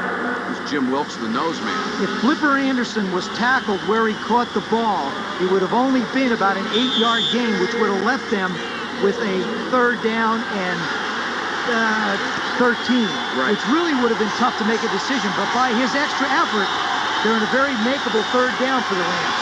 3rd and 4. Everett pumps, then unloads. Complete sideline, first down. Got it out to Aaron Cox. Covered by Milton Mack. Good effort by Everett. We talked about Aaron Cox. Started last year filling in for Henry Ellard. Of course, big shoes to fill. Look at him slam on the brakes. Oh, these guys love playing on this carpet. That's one thing about on AstroTurf. If you're like a back like Dalton Hilliard or a wide receiver like Aaron Cox, you can stop on a dime and give 9 cents change. The Rams have to be very careful of the clock. They're down by 2 touchdowns. There's 9:48 to go in the game. Everett now 15 out of 31, 203 yards. But no touchdown. Damone Johnson, the tight end, to the 40. Well, one thing the Rams are doing with all these pass completions, normally you'd expect a team, if they're throwing the ball, they're going to be caught and time is going to be running off the clock. But they're catching them and getting out of bounds to save that valuable time. And really, the clock is the ally of the Saints at this stage of the game. Gain of only about 3 yards. Damone Johnson was a big part of the passing offense last year. Caught 42 balls. Coming into this game, he'd only caught 17.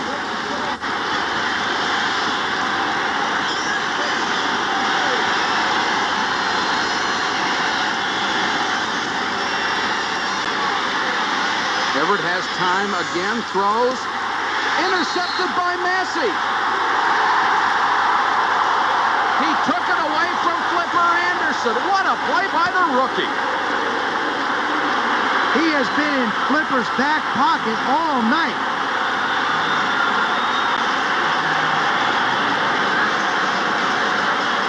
Everett rolls out to the right. He makes the throw. This ball wobbles out like a dead duck.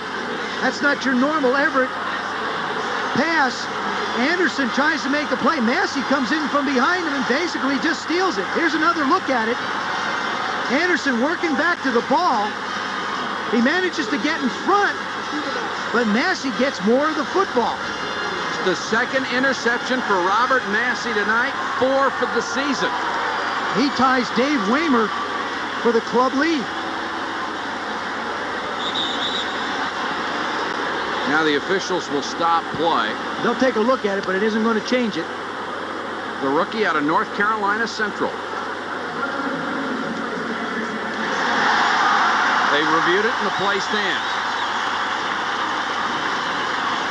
I wouldn't be a bit surprised to see Dalton Hilliard as many times as they can run him. That's all. Just give it to Dalton. Up and down. Maybe occasionally hand it to Cleveland Gary, who's up front in the fullback position, just to, make him feel decent.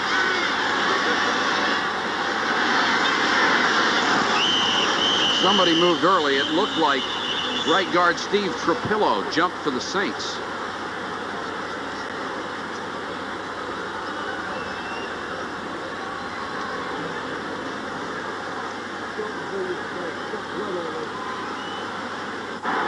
Ball starts. Offense. Number 65. 5-yard penalty. Still first down. Was Trapillo, the 3-year man out of Boston College. So it's 1st and 15 with 9:35 to go in the game. Well, the Saints defense has done a marvelous job tonight. They've had pressure on them They inside really the have. 10. And that's how you can tell where their guys playing. Look at Hilliard's left leg, just loaded with blood. Probably most of it is own. Took a big shot as he crossed the 15, this time out to about the 17-yard line. 20th carry of the night for Dalton Hilliard. He's up to 107 yards. Next Sunday, we'll kick off the NFL with game day at 11:30 in the morning. That's Eastern time. Then NFL primetime at 7 o'clock, reviewing every game that was played, highlights, and then Chicago and Minnesota next Sunday night from the Metrodome. And what a big game this will be. The Bears must win that game at 6-6. They have no choice. Well, their back is no longer against the wall. They're a part of the room right now. They're in the plaster. 2nd and 14. Hebert taking all the time he can off the play clock. Barely beat 0 that time. Got it out to Lonzel Hill. He'll pick up a couple. Jerry Gray on the coverage for the Rams. Rams still in a situation where it's not too bad. 8:30 left. Bobby Hebert certainly keeping an eye on the clock. He'll take every piece of this 30-second clock down, which is now a 30-second clock. Started at 45. Hebert 9 out of 18, 120 yards, a touchdown and an interception. Not real big numbers, but he's been quite efficient. And the interception was just a lucky play by Sean Miller after his hand was hit. Wilcher with some pressure. And Hebert has to get out of bounds. And he decked one of the technicians on the sideline holding one of the parabolic mics. Yeah, which may never be the same again, and neither may the technician. We can forget about sound from the field now for a while. Bobby Hebert took care of that. Kevin Green's going to run him out eventually. Hebert and Everett, neither one of them really nifty runners, not the kind of guys who make big plays, but Hebert does a smart thing. He's just not going to put the ball up for grabs. That is Vic on our ESPN crew. Good tackle, Vic. Good tackle. Barnhart on to kick to Henley's had a great night. Rams showing only 6 guys on the line of scrimmage. Doesn't look like they want to come after it, and they don't. And Barnhart just hangs another one up there. Henley will try to bring this one back. Can't get to the corner. Excellent special team coverage again. Milton Mack downfield to hold it to a 3-yard return after a high-sailing 41-yard punt. Time ticking down, 7:48 left.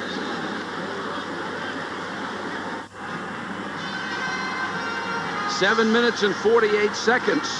Stand behind the New Orleans Saints and a season sweep of the Rams. They're up 17-3. Jim Everett will take over at his own 37-yard line. I think the Rams got to spread them out. I really believe that they've got to try and spread them out. Of course, without Henry Ellard, they can't. They only have 3 wide receivers available to them, and the Saints are just going to pack in all those linebackers and defensive linemen. Corner blitz. And they throw over the middle, complete to Cox, and Dave Waymer unloads. Gain of 23. Boy, Everett had some nervous feet in there anyway. Watch Cox come in. Now, the only reason he's able to get downfield this far, he's got Toy Cook on his horse going the other way. Watch this shot, right part of your screen. Waymer just unloads him. Just unloaded on him. The Rams' running game has totally been held in check tonight. Greg Bell with 13 yards rushing, a season low.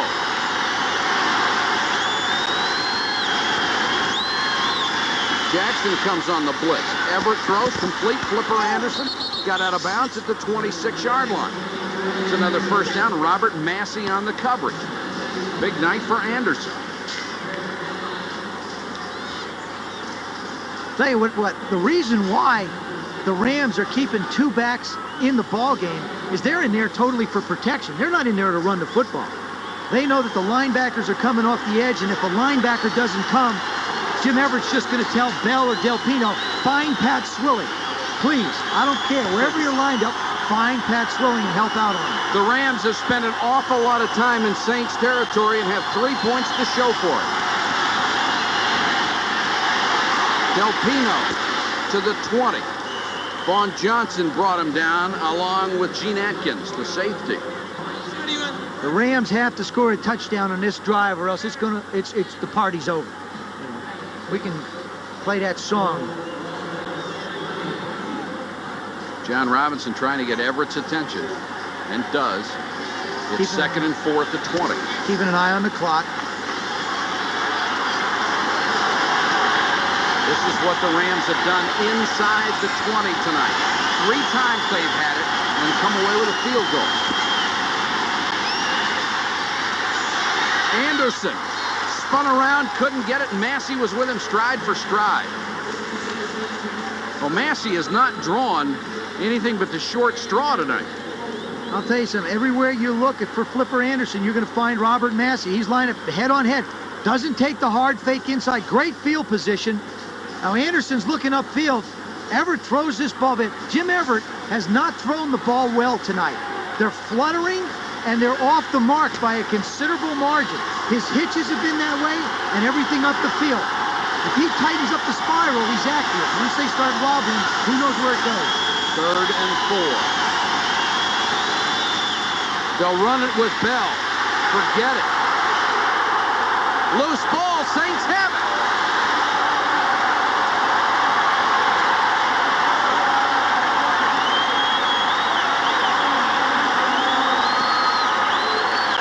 Jumpy Gathers recovers the fumble. What a turn of events. They try and sneak a run in.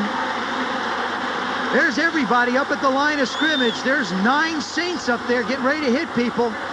Jim Wilkes paused it. And James Jumpy Gathers got it back. That may have been the last gasp for the Rams. The scenario of this game's real simple, Mike. The Saints have out-hit and out-physical the Los Angeles Rams. They have taken the game right to them and smacked them right in the face. No matter what happens from here on in, the defense deserves a game ball. Dalton Hilliard. They'll just try to work on the clock here. There is a penalty flag down on the play. Sean Miller was in on the tackle.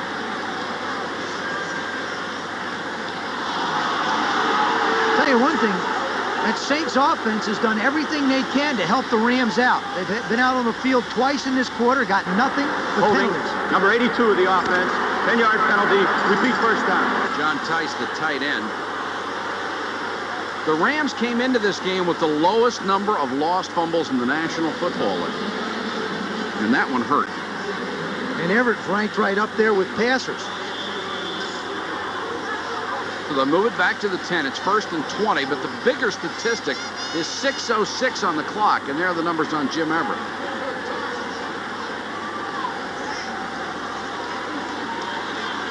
We're under 6 minutes and counting.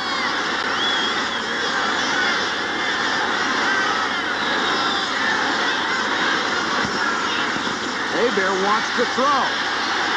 And Lonzel Hill, who ran a little sideline and go, is overthrown. And Bobby Hebert, very unhappy about this situation. He's a very vocal quarterback out there. He really is. He likes to let people know what's going on, you know. He tells his people, if he makes a mistake, you yell at me because I just want to let you know. Leroy Irvin gets caught up front looking.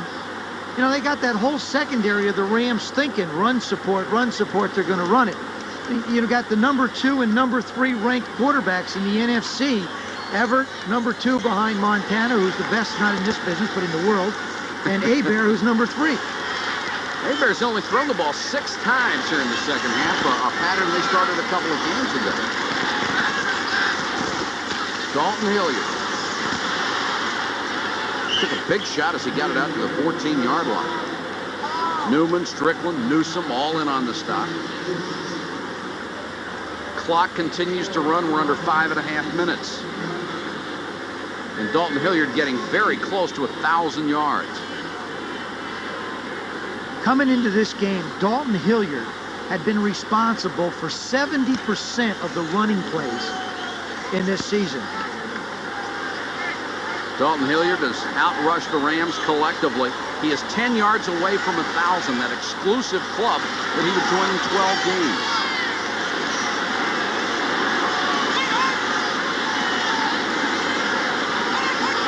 Hebert to the shotgun, 3-man rush, and throwing long. Almost intercepted by Gray, intended for Floyd Turner, and that one surprised me a little. Now, not 3rd and long. The worst thing you can do, Mike, is throw the ball somewhere. You got to remember, Bobby's throwing from about his own 10-yard line, 5-yard line. If you throw the ball in the middle anywhere to try and pick up the first down and it goes up in the air, you give the Rams field position at your own 30 where they've spent this entire half. Oh, it surprised me they threw it at all. No, it's a good call on 3rd and 4. You put the ball up the field. You never know. You can make a big play and then you run it out. See if the Rams come after Barnhart. They show an 8-man front.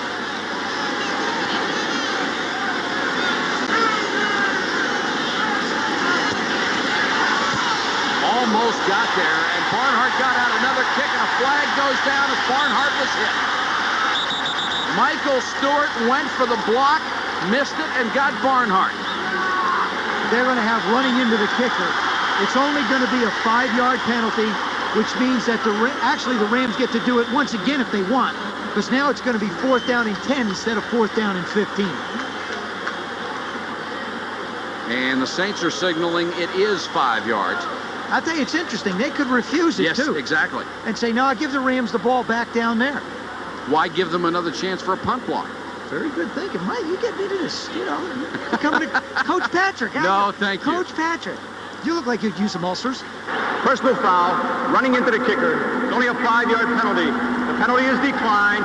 It'll be first down up there. Stewart desperately going for the block. Got a piece of Barnhart instead. 17-3 with 4:40 left. 17-3 with Jim Mora having the advantage over John Robinson right now with 4 minutes and 40 seconds to go in this ball game. The only scoring of the half, by the way, if you joined us late, Hilliard to Martin on a 35-yard option pass touchdown. That's been it in the second half. Now or never for the Rams from their own 39. They need 2 scores in 4:40. Cox went inside. Everett threw outside. Double covered anyway. Brett Maxey and Toy Cook.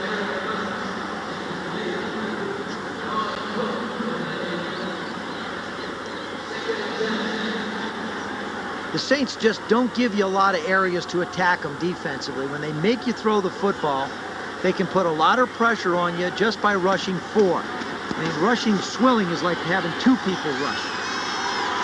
He's got enough sacks for 3.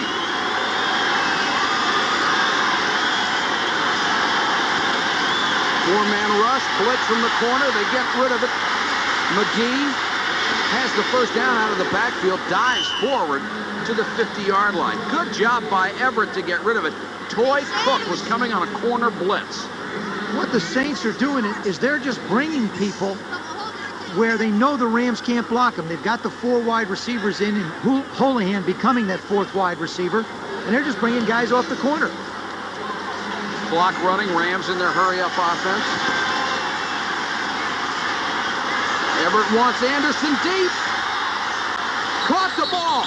He's down at the 4. That time he beat Massey. And that time Everett threw the ball inside. Everett moving his ball club to the line of scrimmage. Here he just goes up inside. He does. Does he have it? Yes, he does have it. Yep. He absolutely does have it, and then it gets knocked away from him. 9 catches for Anderson, 217 yards. Well, Having a brilliant night. We saw the Rams do this against Buffalo. We saw him do it against Minnesota. And now the Rams are down to the point where they've had all sorts of trouble inside the 5. They'll run with Bell. Flag is down. Bell goes to the 2. We'll check the penalty. Vaughn Johnson made the tackle. It will go on the Rams. They simply... Number 72, the offense. 10-yard penalty. Repeat first down. Robert Cox, third-year man out of UCLA. They just haven't been able to run the ball at all against them. And it seems like when they do, they get a holding penalty. I mean, the guys they're trying to stay with those inside people, and they just can't. You know, in all truth, Mike, the offensive line of the Rams is built to run the football, not pass block. And we've seen that with the sacks and the pressure on Everett. That's the way it was constructed. You've got Pankey with 10 years, Doug Smith with 12, and Jackie Slater with 14. Those guys have all been brought in because they're great run blockers. Throwing is something new to them.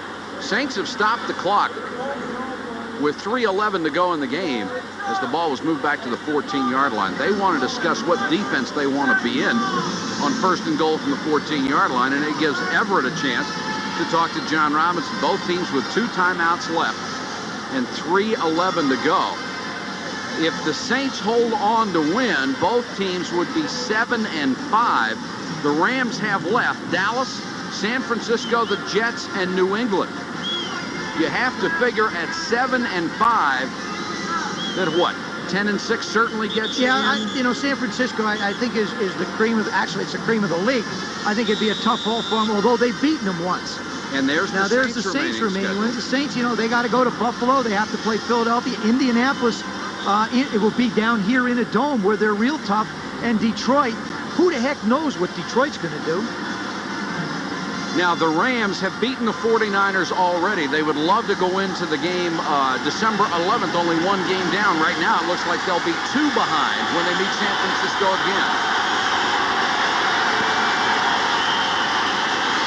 Everett on 1st and goal throws it away. Anderson was running an out move just inside the 10. There is a flag down on this play.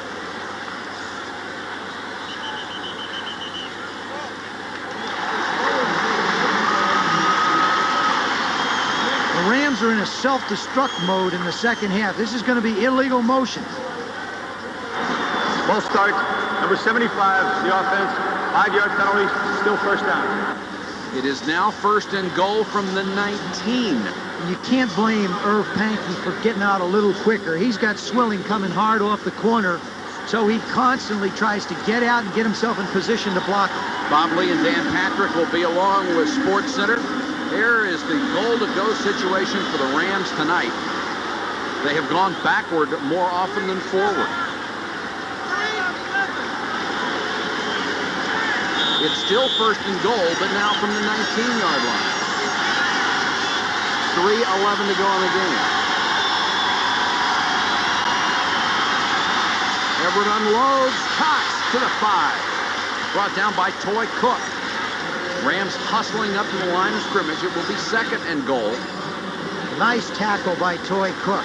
Managing just to hang on to Cox's shirt and bring him down, or else he's in the end zone for the quick score. Here's the running play. Touchdown. Buford McGee. That's what the Rams tried to do on that 4th down call, except that the Saints brought a few more people. That time they dropped back, and they managed to get the score. 2:46 to go. They're going to get some help from the 2-minute warning. They have tried to cross him up all night. They finally did it. Well, here it is. You see look at the wide rush by Swilling. They finally get him blocked. They get Van Johnson blocked. And Buford McGee managed to go in real clean. Lansford for the point after. And it's a 7-point ball game with 2:46 to play. The seldom used Buford McGee gets his first rushing touchdown of the season and cuts the lead to 7. This is when Everett's just going to go back in his. I mean, he doesn't even show pass much. He just turns around. The Saints basically commit themselves to pass rushing, which gives Buford McGee a giant amount of room to run through. Nice block by Doug Smith, who's been to 5 straight Pro Bowls. He really opened up the middle on that one. You go for the onside kick here or kick it deep and hope your defense holds? You got to kick it deep and hope your defense holds, because if you kick it onside, you give the Saints the short field, and then if you do get it back, you give yourself the long field. I think you got to take a chance and kick it down the field.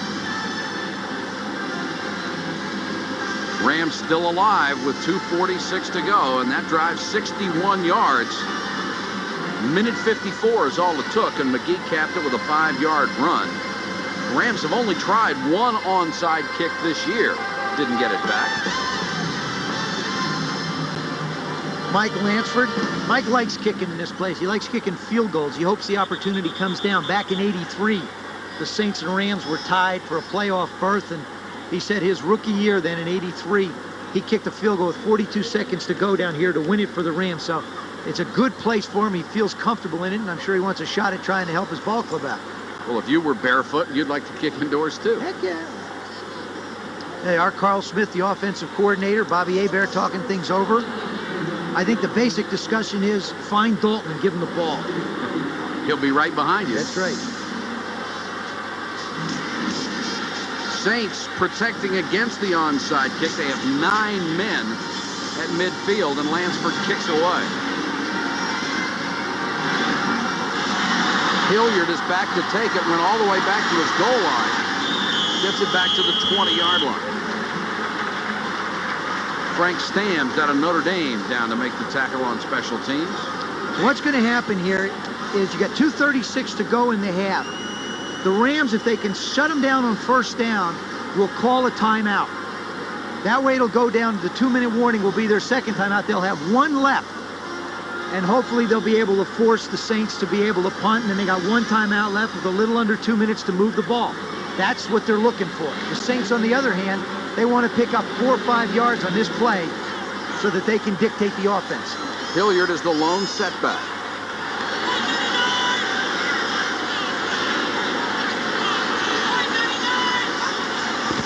And he'll get the call. Hit at the line of scrimmage. Rams will use a timeout to stop the clock. 2:31 to go. Nice call. Thank you. You have to. I mean, that's the way you have to think this thing out. Because knowing that 1 timeout was used up earlier in the half, you have to count on the 2-minute warning helping you out. Plus, remember, the Saints have been, offensively, they've been horrible in this half. That's the first thing you remember. Secondly, they've been even worse on 3rd and long. Sports Center coming up right after our telecast. A look at the Packers and their big win today, the battle for #1 in college football, and a conversation with Joe Carter of the Cleveland Indians. And talk about a homegrown offense for the Saints. Bobby Hebert, Dalton Hilliard, Buford Jordan, Floyd Turner, and Eric Martin, all out of Louisiana colleges.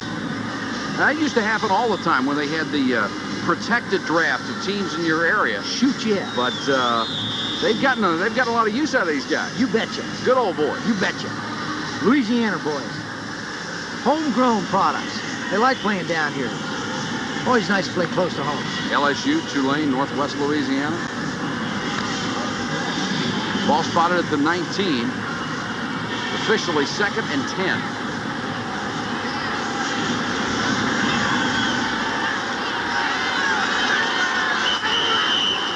Somebody moved and the Rams jump across. You know, it's not a time to do that. Haverdink flinched just a little bit there at left tackle. And Hebert, I'll guarantee you what Hebert wanted to do. He wanted to get a cheap 5. Ball start. Number 70 offense. 5-yard penalty. Still 2nd down. Knowing that the defense is really geared up to try and stop you, he goes on a little bit longer count. See how he goes, hut, hut, up, but he got the wrong guy to move. And he was not dropping the pass block either. Haverdink, the rookie out of Western Michigan, playing left tackle because Brad Edelman is hurt at guard and Dombrowski moved over there. 8 Rams up at the line of scrimmage. There's the quick post. Hebert to Martin. Irvin brought him down. Clutch tackle at the 24-yard line. Rams use up another timeout, their last timeout. Now the only one they're going to have left is the 2-minute warning if they can stop the Saints right here. This, in essence, is the ball game. It either gives the Rams a chance to come back and tie it, send this thing into OT, or the Saints get to pick up the first down and run this baby down to nothing. If the Rams do get it back and need a long pass, they've certainly shown they can do it tonight. The Flipper Anderson catches at 43, 46, and 51 in this game alone. He came into the contest as a leader in the NFL, 30.7 yards a catch. Only 19 catches, though. That's amazing hit. 30.7. Well, you only need to catch 19 if they're 30 yards. Heck yeah, you show with big numbers. Of course, we talked about Henry Ellard being down, so Flipper's role became more important. There's Henry Ellard. And actually, it was his right leg. It was the right tendon behind the knee that he hurt a couple days ago in practice. Now, there are 3 young guys getting some great wisdom from a veteran. Willie Anderson, of course, Aaron Cox, Ron Brown's there. 3rd and 5, Saints go to 4 wide receivers. Hayward, the lone setback with Hebert in the gun.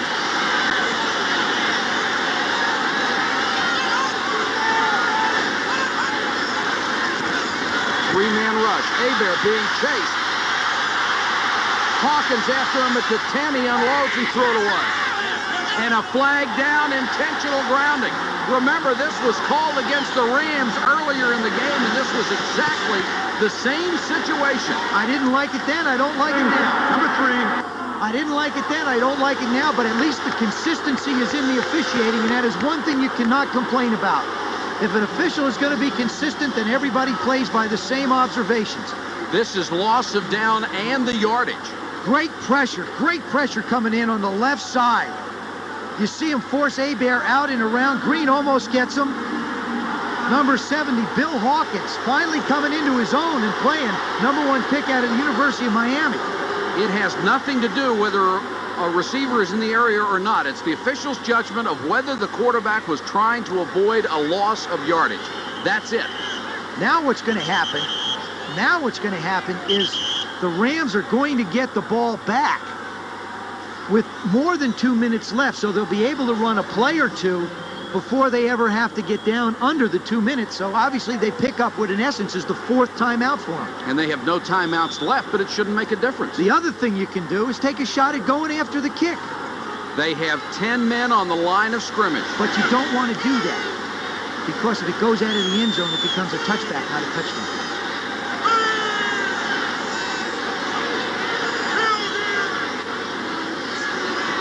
Here they come. Barnhart got it out of there. Not a good kick this time, but he did get rid of it. And Hemley inside the 40. Still on his feet, giving ground and stopped at the 40-yard line. 32-yard punt, a return of 3. 2:04 to go. Brett Maxey made the tackle, but Everett will have plenty of time to go for the tying touchdown. This is the situation that you want to be in if you're a quarterback. It's all on this man's shoulders. We said at the top of the show it was going to be a quarterback's game. Bobby Hebert has quarterbacked the first half fabulously for the Saints. Hasn't been able to do much the second half. It's Everett's turn now to take himself up one more notch on the quarterback ladders in the league. And you wonder if the Saints defense can come through one more time.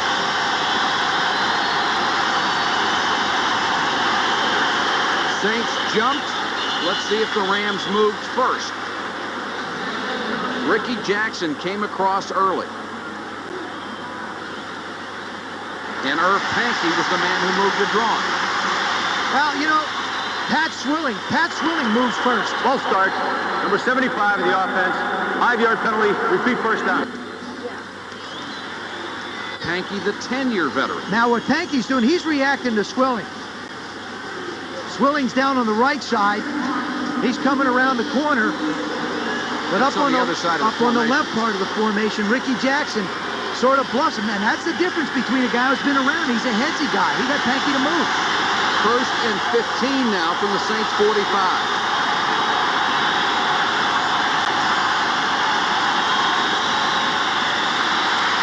Everett is sacked. Frank Warren.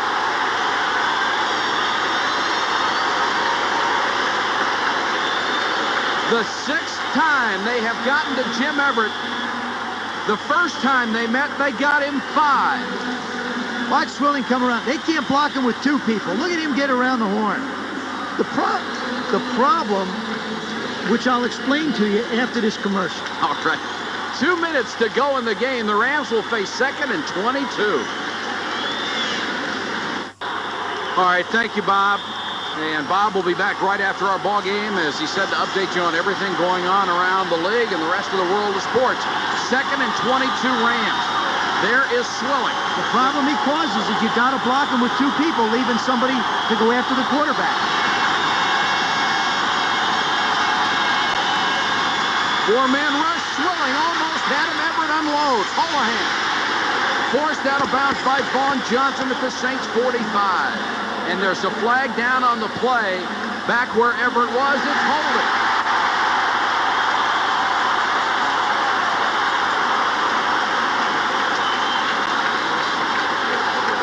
Well, it was 2nd and 22. Now it's going to be 2nd and 32. Well, I'll tell you something. Pat Swilling.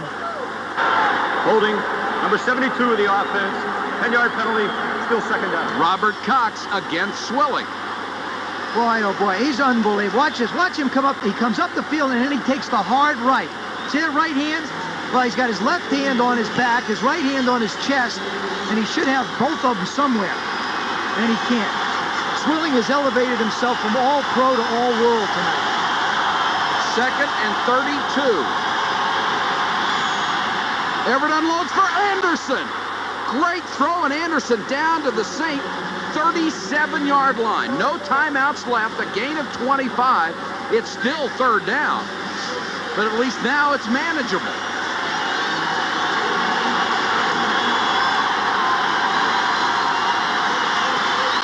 Third and 6. Holohan, great catch and dives for the 1st down. What a play by Pete Holohan.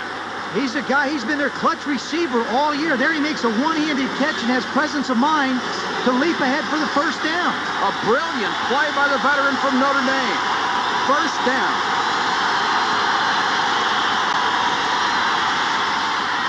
Anderson caught another one at the 15. Oh, the Rams are holding on by their fingernails. Flipper Anderson, every time you turn around, you need a big play. He's come up with it. He is having a career night. 11 catches, 253 yards. Jim Everett just hanging in the pocket. Look at this throw to the sidelines. 1 foot down, 2 foot down, out of bounds with the catch.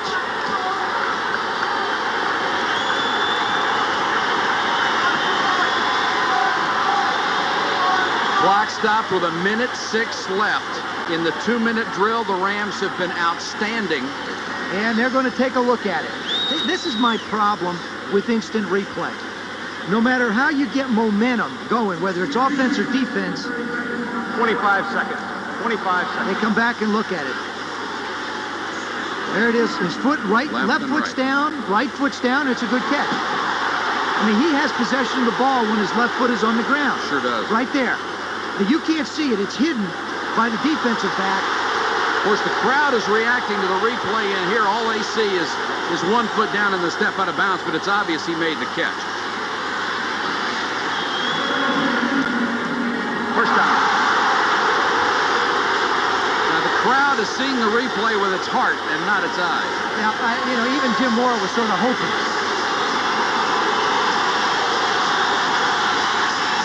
Everett for Anderson. Touchdown! Holy cow!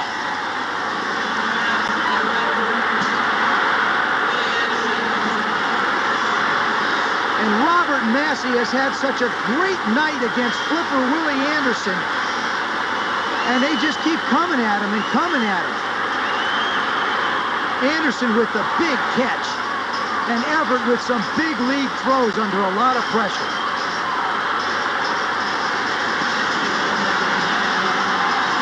Lansford to tie.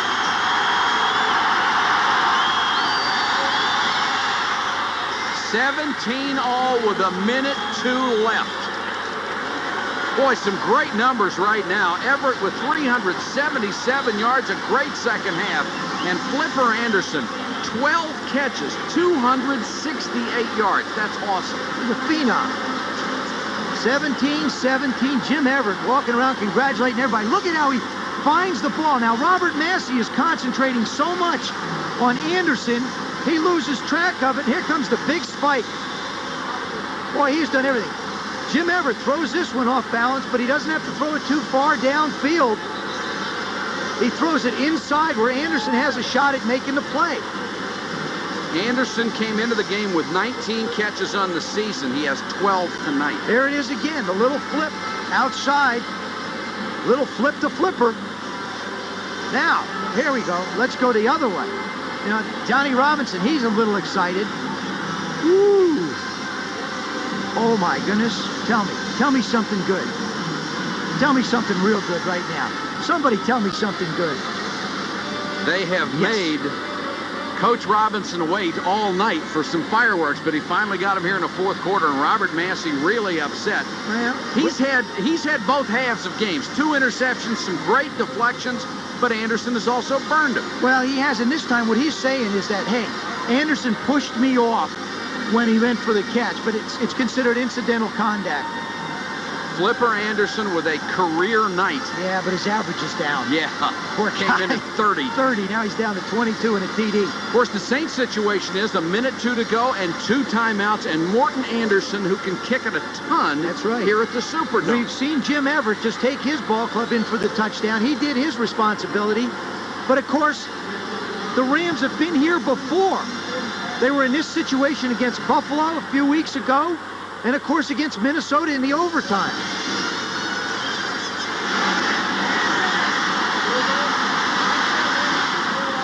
Back to the 21-yard line. They'll start from there with 58 seconds left. If you're the Saints, you're not real good at putting the ball downfield. You're a possession type of passing offense. So what do is you try and really work the sidelines. There's John not working, he's working his own sidelines, telling his guys, hey, look, we're back in this thing, get ready to go. Robinson talking to his offense. They have come through in the last 7 minutes of the game with 14 points after being hamstrung the entire night. Now Hebert brings them out. The thing you have to be careful of here is a little draw or something to Hilliard to break a big play against it. Hebert with time, knocked away. Leroy Irvin over Hilliard. Great defensive play.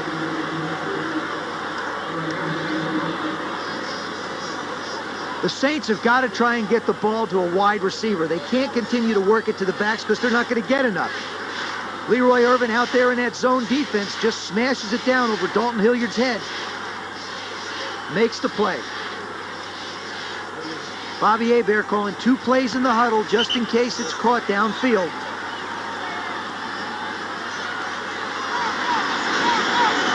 Now they're in the gun to spread it out. 53 seconds left. 3-man rush. Hebert dumps it over the middle, completes it to Hilliard. He gets up to the 30. He'll be shy of the first down. Saints hurry up. Clock running, 39 seconds to go. They've got to get the first down. Hebert floats it sideline, incomplete. That'll make it 4th and 1, and Jerry Gray made a great play over there as they threw for Floyd Turner. I'll tell you why. Jerry Gray, who is a natural corner, wants to be a safety. Now watch him come left lower part of your screen. Henley gets beat. Look at Jerry Gray come over. To have a guy like Jerry Gray out there able to play center field is so important in the dime. Now, 4th and 1. They'll punt the ball. The crowd didn't like the call. What else can you do with 30 seconds left? I don't know why. I don't know why Hebert, they took somebody out of the center. I don't know why Hebert just didn't try and quarterback sneak it instead of throwing it up the field. You certainly don't rough the kicker in this situation. 10-man front against Barnhart. They made sure they didn't hit him, and Henley tries to signal the fair catch and get up on the ball, takes a bad bounce, and goes out of bounds past the Rams' 40. Now, 22 seconds to go for the Rams. They don't have a timeout left, however. Doesn't matter what you do. 22 seconds is plenty of time for one play. What you do is you line up. Ball's going to be on the 41-yard line. You need to get down to the 30. So what happens is you rush, or you run some deep in patterns or post to try and get the ball down there, rush to the line of scrimmage, throw it in the ground if you have to, and even take a penalty.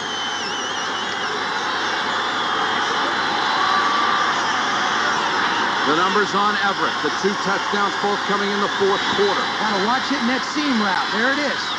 Anderson! What a huge night. He's down at the 35. Clock running. Gain of 24. Now we're throwing out pattern. There it is, down to the ground. Now. That is legal. Now Lansford's got a shot at a mile kick.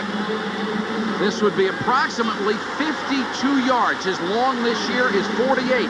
And you said earlier that he thought about a game-winning kick right here. That's right. 1983, both teams were 8-7. He made a kick to put the Rams into the playoffs.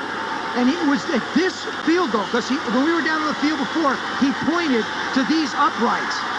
This would tie a career-long kick from Mike Lansford and win the game for the Los Angeles Rams.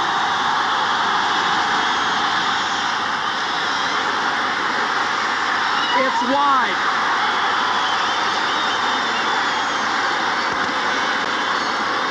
We will go to overtime. What a game. Whew.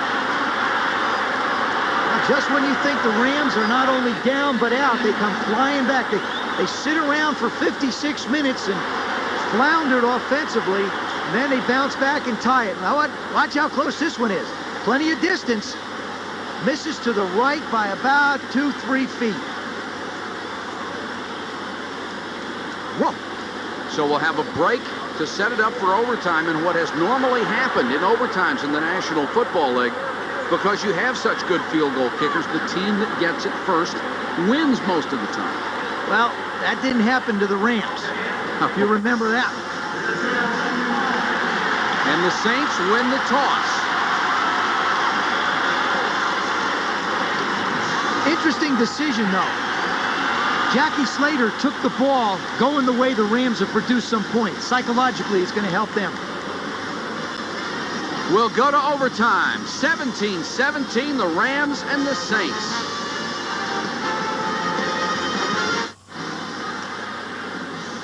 We go to overtime in the Superdome in New Orleans, and Willie Anderson has had a marvelous night. 13 catches, 296 yards. He's closing in on a record from 1945 when one Jim Benton picked up 303 yards. Where are they now?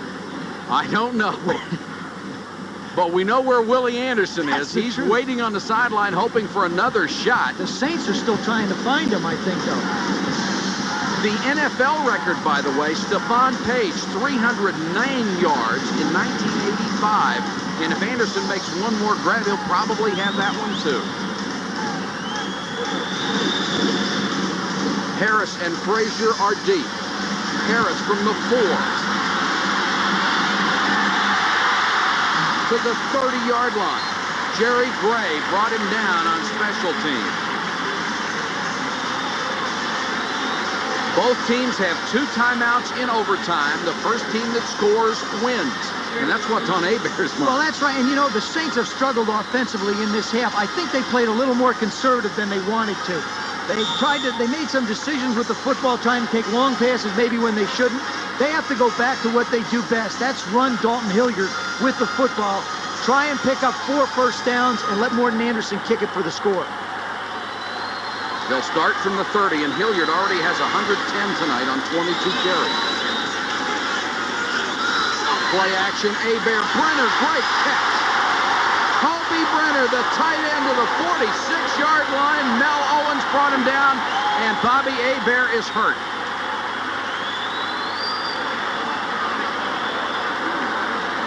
Now what happens, now once the trainers come out on the field, he has to leave for a play, or they have to take the timeout. They blew the whistle to stop play because Hebert was down just too long. If the trainers come out, Hebert's got to leave for a play. What they're doing is they're saying, no, you didn't get quite that close. John Forcade is the backup quarterback.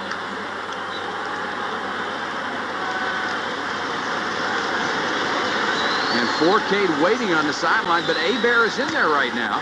And now the official looks at Forcade and says, hey, get in there. Yep. And Bobby Hebert doesn't want to come out, but I don't think he has a choice.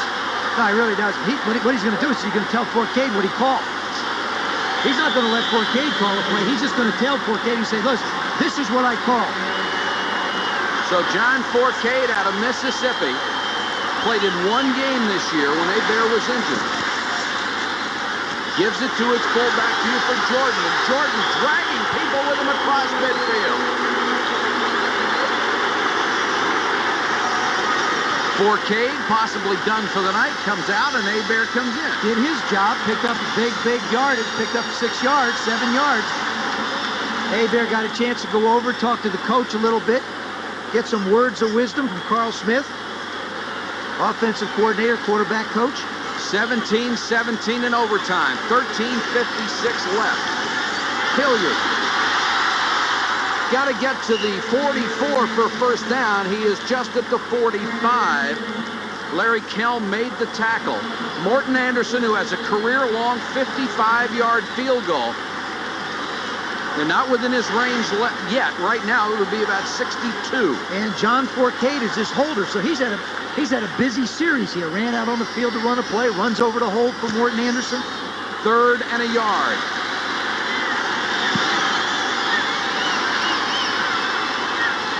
Jordan and Hilliard are the backs. 2 tight ends.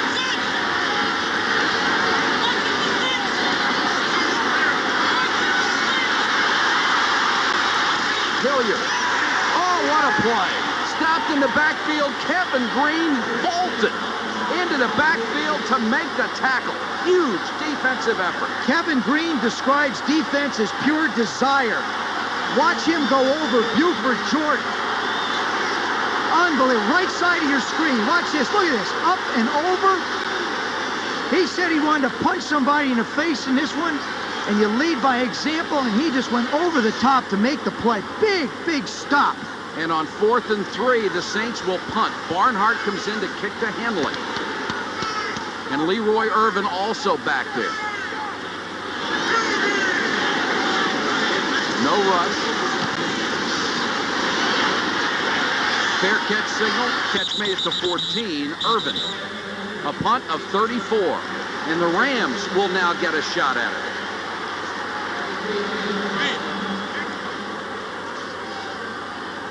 An unbelievable effort by Kevin Green. Watch the right side of your screen. Buford Jordan goes out. He throws low on him, but Green just goes. I mean, the amazing thing is that you can't change direction up in the air. He just lands on Dalton Hilliard. This telecast presented by authority of the National Football League and is intended for the private use of our audience. Any rebroadcast or other use without the express written consent of the National Football League is prohibited. Del Pino, the setback. Look out for Flipper Anderson. Del Pino will get the carry. Flag is down as Del Pino dives forward to the 21. They threw it right into the middle of the Rams' offensive line. Holding again. Seems like every time the Rams try and run, they wind up getting stuck with a holding. Holding, number 75 of the offense. After distance to the goal, repeat first down. 10-year veteran Irv Pankey caught holding. Boy, Irv has had his day. Actually, he's had a month. He's had to go against Taylor. He's had to go against Dolman up in Minnesota. He's had to go against Bruce Smith in Buffalo. This guy can't wait for December to get here. Gosh. Or January. January, yeah. Hopefully he'll be working in January. Ball spotted just outside the 7 first and 17. Jim Everett with a career-high passing 400 plus. Deep over the middle, Anderson. Contact with Massey. He goes down and a flag comes down.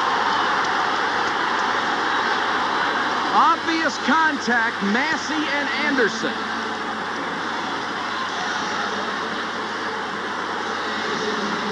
It would amount to a 36-yard penalty. Defensive pass interference, number 40, automatic first down. Well, this is a tough call. Now Robert Massey, number 2 pick out of North Carolina Central. Now Anderson's so good when the ball's inside. There's the contact. He pushes him with his left. See the left arm get away? You run into his back, you push the receiver inside, and the ball lands behind him. John Robinson helping the officials just a little bit. Oh, my. Finally sees the flag. He says, okay, fine. I can take a breath now. Ball at the 43. First and 10 for the Rams as they get out of a huge hole. 5-man rush. Everett unloads, just threw it away. Del Pino covered very well out in the flat by Brett Maxey. Swilling has been coming outside all day on Pankey.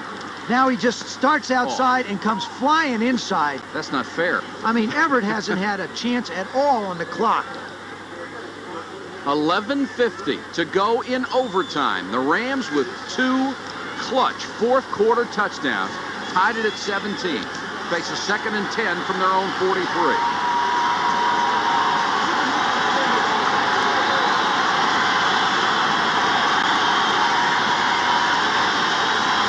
Bell is the tailback. He'll get the carry. Bell dives forward to the 47-yard line. A gain of about 4. Sam Mills made the tackle. Bell, 11 carries tonight, only 17 yards. Well, coming into this ball game, the Rams felt like they weren't going to run, and they've proven it. Of course, they've done a pretty good job on the other side of the coin, throwing the football. And the second, you just can't say enough about this Saints defense. They've been out there this whole second half and done everything they can to put their finger in the dike. 3rd and 6. Blitz. Everett with time to Anderson. First down and more. Anderson to the 40-yard line of the New Orleans Saints. Toy Cook got a finger on him. A gain of 14 for Flipper Anderson. 310 yards. This is just speed. All Anderson does is take off across the field. Toy Cook, the best thing he can do is catch him. Just gets his heel. He doesn't get his heel. He's got another 20 yards down the sideline. Flipper Anderson has just set an NFL record. 310 yards receiving. What a marvelous night. Del Pino protecting the ball. Wilkes got him as he gained a couple. We're down to the 38-yard line. Lansford from here would be about 55 yards away. Mike has simply stated, I'm the best pressure kicker in football. He may get his chance again. I don't believe he's ever been in a situation where he's had an opportunity to win with it on the line, within reason, to win it. I don't think he's ever missed. We've hit the 10-minute mark left in overtime. 2nd and 9, Los Angeles.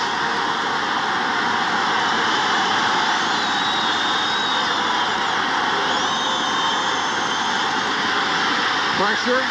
Everett with time. Throws sideline. Aaron Cox at the 28-yard line. They are now within field goal territory. But there's a flag down back at the line of scrimmage. Oh, man. It's going to be holding again against the Rams. Holding, number 56 of the offense. 10-yard penalty, repeat 2nd down. That's center Doug Smith, the Pro Bowler. 5 straight years he's gone to Honolulu. Right in the middle of your screen, number 56. Whoa, man, Jim Wilkes just flies around him. He does everything he can just to get a hold of a shoelace. Remember, the Rams had it within range, 45 yards for Lansford with that first down.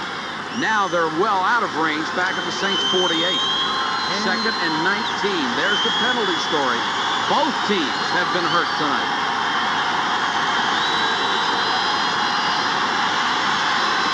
Everett with time. Holohan short.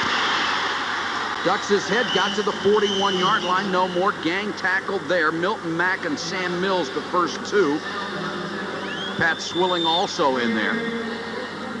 It's going to be 3rd and 11. 3rd and 11. Fine, Willie. I mean, you know, you get in the huddle, you're the quarterback, you say to your offensive line, give me time. Willie, I'm looking for you. That's what you say. I mean, you know, you put it on the hat of a guy. You know that he's been your hot hand, and you put it on his hat. Everett has thrown for 423 yards, a career high.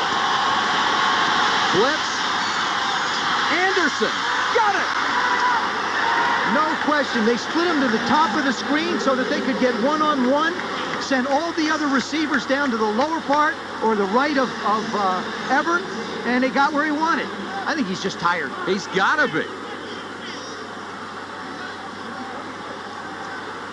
It's one-on-one. Oh, makes a great move on the corner. Makes a great move up top on Milton Mack. And just an exceptional reception. Dave Waymer couldn't get over to help out. The Rams have called a timeout as they have a first down at the 14-yard line.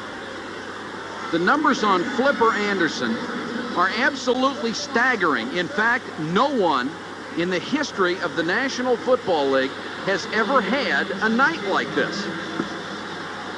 15 catches, 336 yards. That's incredible. And that's one. And then you look at Everett's numbers: 29 for 50, 449 yards.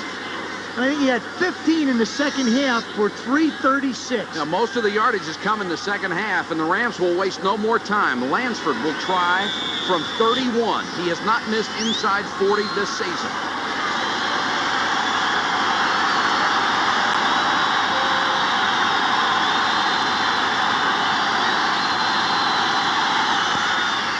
It's over. The Rams win.